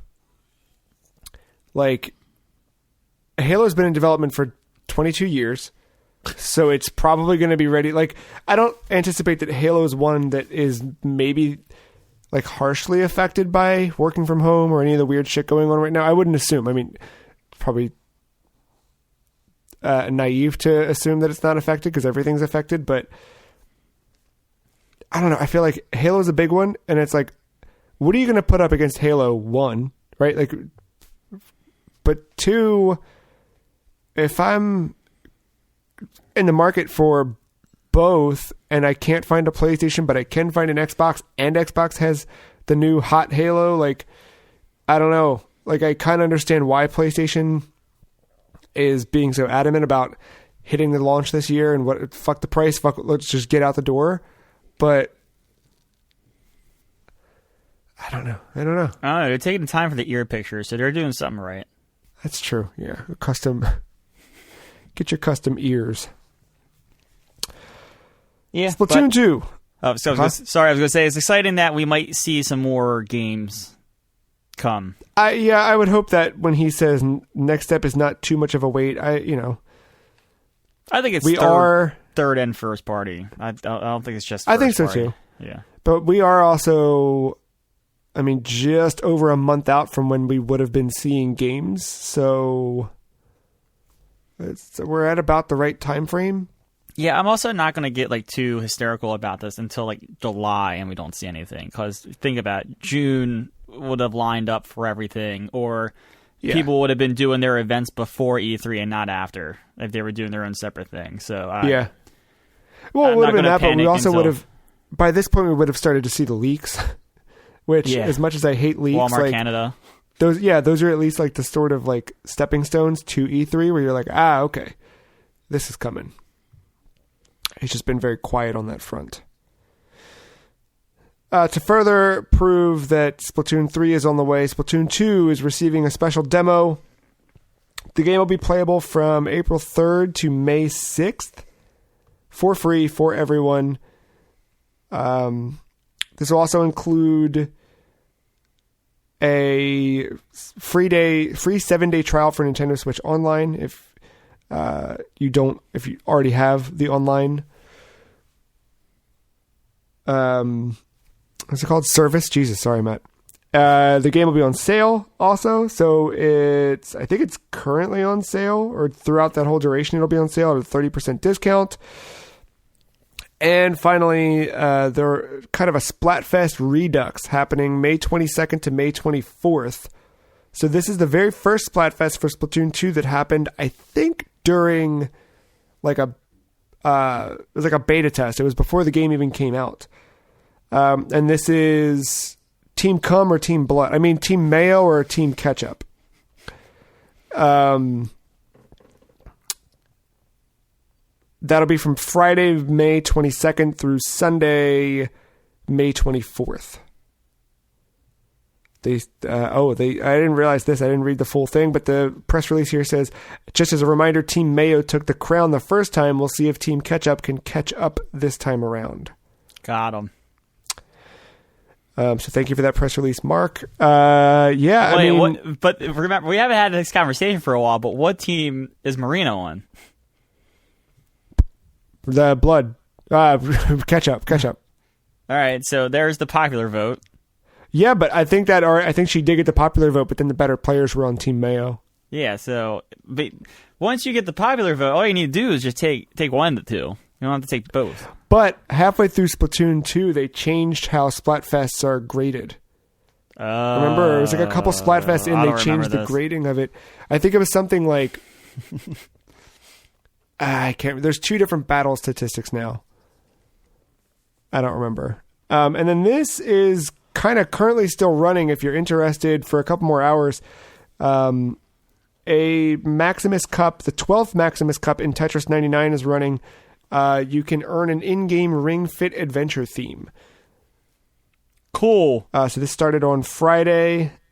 And yeah, it's that thing. Collect 100 event points by playing matches in the Tetris 99 mode to unlock the in-game theme. I will play for 24 hours straight and get my hands on a Ring Fit at this point. Matt, we've got 2 more news stories here. Oh, wait, I forgot about these other ones that came in. Let's just throw these out. So we were talking about the Phil Spencer stuff. We did get confirmation the PC Gaming Show 2020 is set for June 6th. Beautiful. So PC Gamer hosting its annual show showcasing new games, never before seen gameplay footage, and announcements from some of PC Gaming's biggest and most interesting developers. Will Valve appear? Yes or no? No. Got it. Don't need to. That's all that matters. This does say that according to PC Gamer, it will broadcast alongside other gaming presentations as part of a larger day of programming on Twitch and other platforms. So Well, we know IGN's doing that thing, right? So IGN's doing that thing. Games Radar has announced the Future Games Show, an hour-long digital showcase of some of the most exciting games of 2020 and beyond that will broadcast during the former week of E3 2020. So you've got that as well. It seems like some outlets are starting to do some stuff like that, so we'll see. But if all that seems too far away, you're like, dude, this June stuff, I can't even think about April 27th. Well, Matt, what if I told you that April 28th, there's a Stadia Connect? Starting at noon, the company announced the presentation will feature a few new games coming to Stadia. A few. Predictions? Give me a hot prediction. Splatoon 3? Okay. Maybe Crash Bandicoot Mobile. Trying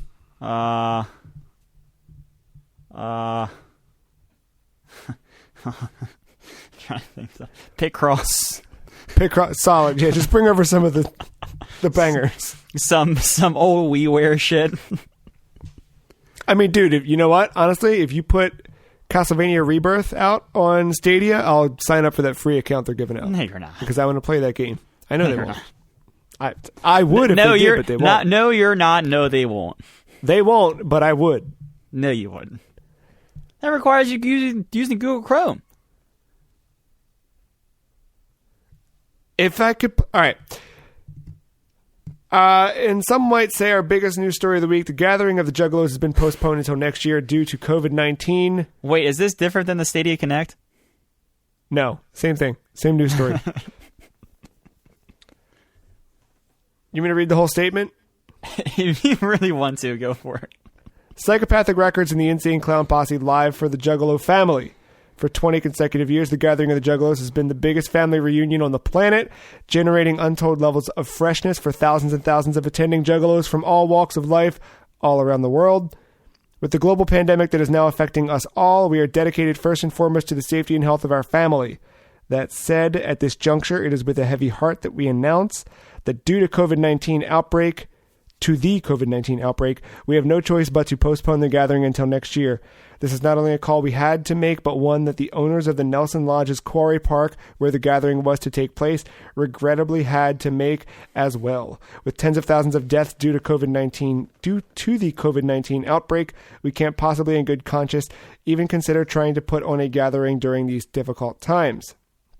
Aside from the serious health concerns, there are numerous other factors that have destroyed any possibility of the gathering taking place this year. The entire music industry is at a dead halt due to the quarantine, and this, along with the uncertainty of how things will eventually pan out, has made it impossible to move forward with the 2020 GOTJ. That aside, the bottom line is simply that we refuse to risk even one Juggalo life by hosting a gathering during these troubling times. In closing, we want everyone to heed the words of Fred Fury and Flip the Rat. Be safe, watch your step, and take it easy. You can't replace what you mean to our team. Without you, tell me, where the fuck would we be? Sorry, where the fuck we'd be. We will endure this together as a family, and the gathering of the Juggalos will return in 2021 stronger, bigger, and better than ever. Whoop, whoop. Whoop, whoop. You said it all. That statement said it all. I think it's pretty cool that ICP is being more responsible than certain states in the fucking country. All right. We got one more to close this out, Matt. And this one comes from none other than VideoGamesChronicle.com. Guerrilla is planning a Horizon Zero Dawn trilogy. Multiple sources have told VGC that Sony Interactive Entertainment has greenlit ambitious plans for the post-apocalyptic open-world franchise, which debuted in 2017 with the 10 million selling Zero Dawn. Guerrilla has always desired to deliver a series of Horizon games, and a multi-part script was written, but the plan was only officially agreed to after the original game's strong debut on PS4. Horizon is set... we know where Horizon is set. The next installment, Horizon Zero Dawn 2, started development soon after the first game's successful release, sources said. Initially, the game was planned for PS4. However, it's thought that development has now entirely shifted focus to Sony's next-generation console. Horizon Zero Dawn is said to be gigantic in scope, with a larger game world and more freedom to explore it than in its predecessor. People with knowledge of the game also indicated the inclusion of a co-op feature, although it's not clear if this is delivered via the main story or a separate mode. At one point, Guerrilla was planning to release a standalone co-op game preview, with progress carrying over to the later full version of Zero Dawn 2, one person involved told VGC. However, it's not clear if these plans are still in place. It seems like another side of it is that PlayStation was very keen to see online functionality implemented into the sequel, and that's probably maybe a reason why they wanted co-op in there. So, one, I think it's funny that the original Horizon Zero Dawn and The Legend of Zelda Breath of the Wild were so close in release back then, and kind of in scope, and now both games, there's, talk, of course it's all rumor and speculation, but that co-op would play a big piece in both sequels. Well, but how does... Co-op was intended for the first game. For this one, yeah. And it kind of was for Zelda also. Old interviews with Aonuma, when they talked about making the next Zelda game before we knew what Breath of the Wild was, he talked about ditching the conventions of what people expect a Zelda to be. That the big one was the finding items in specific orders. He wanted to get rid of that. And he wanted to get rid of the idea that Zelda is a single-player game.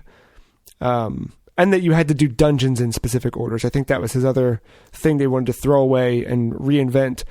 And then it was funny because you saw a lot of it realized in Breath of the Wild. And then with Breath of the Wild 2 speculation, it was like, oh, maybe now they're going back and, closing the circle on the rest of that stuff he had talked about. But how does that change or maintain your excitement for Horizon Zero Dawn 2? Does co-op interest you? I mean, it does, but it doesn't. As long as I can play the game the way I want to play it, whether it's co-op or single player, and it doesn't impede how I play it, that's completely fine. I would prefer it not be an AI companion. But, I don't know. Look, I love the first game. I'm probably gonna love the second and third one as long as they're somewhat playable. I don't know. I'm willing to see what they give me before I start shitting on or praising anything here. I mean, and one of the strong points of that first game is definitely the story. I mean, we even gave it best story that year, I believe, if I remember correctly. I think we gave it to that. But there's a lot to do in that world, Aloy or non-Aloy, in my opinion. And I'm really excited to see what stories are willing to tell. I mean, you're already kind of getting that with some of the comics. I know we talked about that comic for Comic Day, but I'm looking forward to a new Horizon game, and I'm willing to see how they do the co-op. But knowing, I don't know, I have some faith knowing that they had co-op in mind in the first game, and it was kind of cut due to a resource thing. So, we'll see how it plays out here. What do you want most out of a sequel?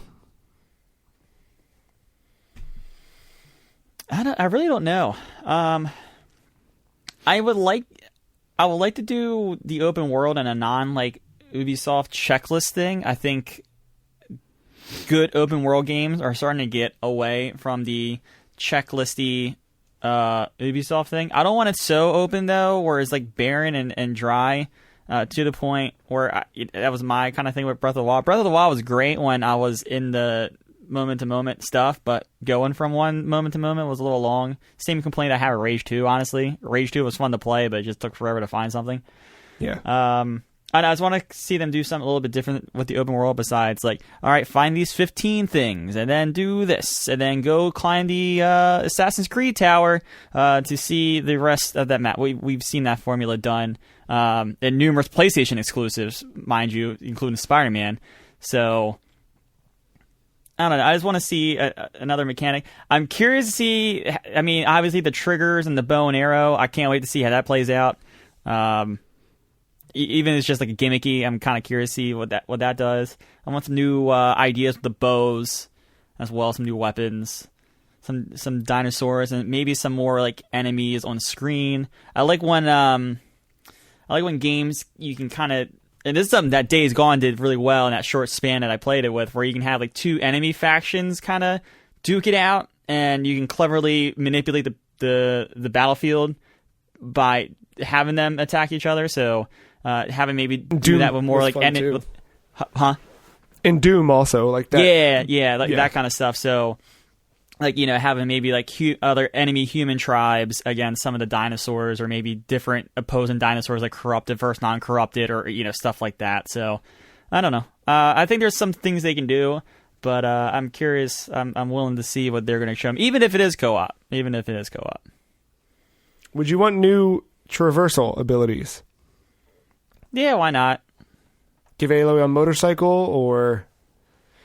I mean, you could ride that one raptor. Could she fly on a pterodactyl in the first one? No, but they could do that in this one. Would you want to do that? Yeah, why not? All right. They can make the map... I guess they can make the map bigger to allow that, but I don't need a big map. Something that Dark Souls has taught me is a nice, tight-knit map with all kinds of these weird fucking shortcuts and shit like that. I don't know how you do that in this kind of game, but I don't need a giant map. I don't need this Grand Theft Auto 5 map or this Red Dead Redemption 2 map. I don't need these big areas that are empty. And I don't need I'm with you. And I also don't need these big areas with that collectible in the middle of all the things. No. Nope. Well, that is the end of our show for this week, unless you've got anything else. Nah, I think you hit with the ICP thing. Yeah. That's kind of, that's all we need, right? Well, how about this week, Matt? What's Final Fantasy VII, rounding the corners on that? Yeah, I'm going to finish that up. Warzone's still kicking. I don't know if I'm going to get anything new. I'm going to keep playing the Picross all that other stuff. Oh, I guess you should check out Rabenstein. If you liked Untold Stories. Yeah. That's something I should take a peek at. It looked... tech adventures usually aren't my thing, but Untold Stories? That's the name of that game, right? Untold Stories, yeah. Yeah, it kind of... It did some things for me there with that genre. I'm more open to it, so...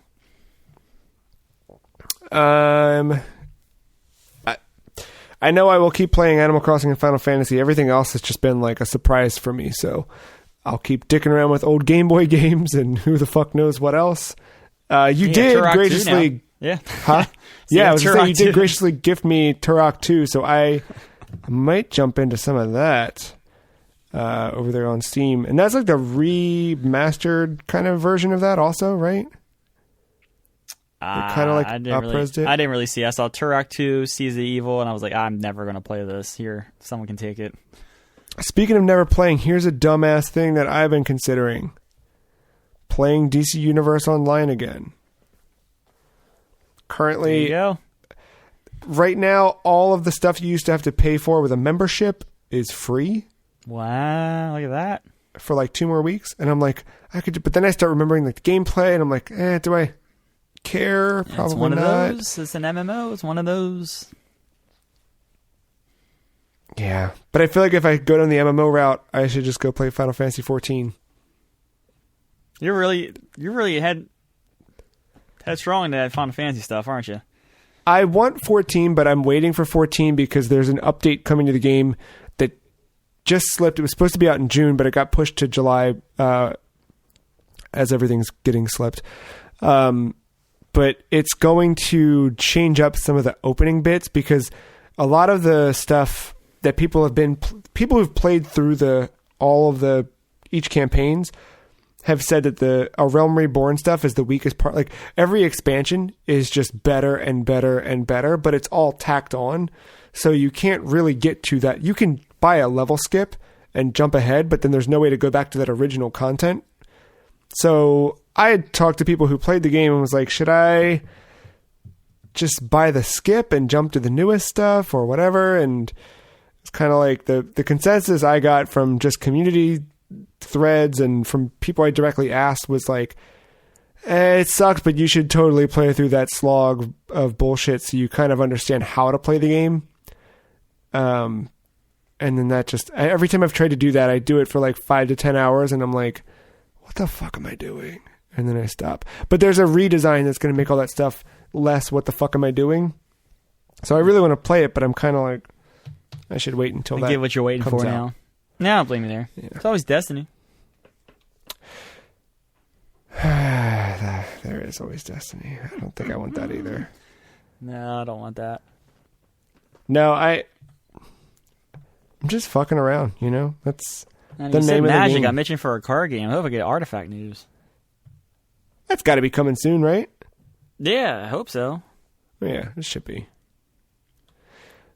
Cool. Well, if you like this episode, you can find it and all of our other episodes on thefreecheese.com as well as iTunes and I think on YouTube and some other spots. I don't know. I never did put it on Spotify, but if you want it on Spotify, you can email us, podcast@thefreecheese.com, and request it. If it's something people want, I will do it. Easy. Done. Consider it done. You can follow us on Twitter. The Free Cheese is at Some Free Cheese. The Matt is at Matty8131, and I am at The Free Cheese. Until next time, Matt, what's the final word? News. I don't know. That was bad. News it is. We'll see you next time. Thank you, Matt. Thank you, listener, for listening. Bye.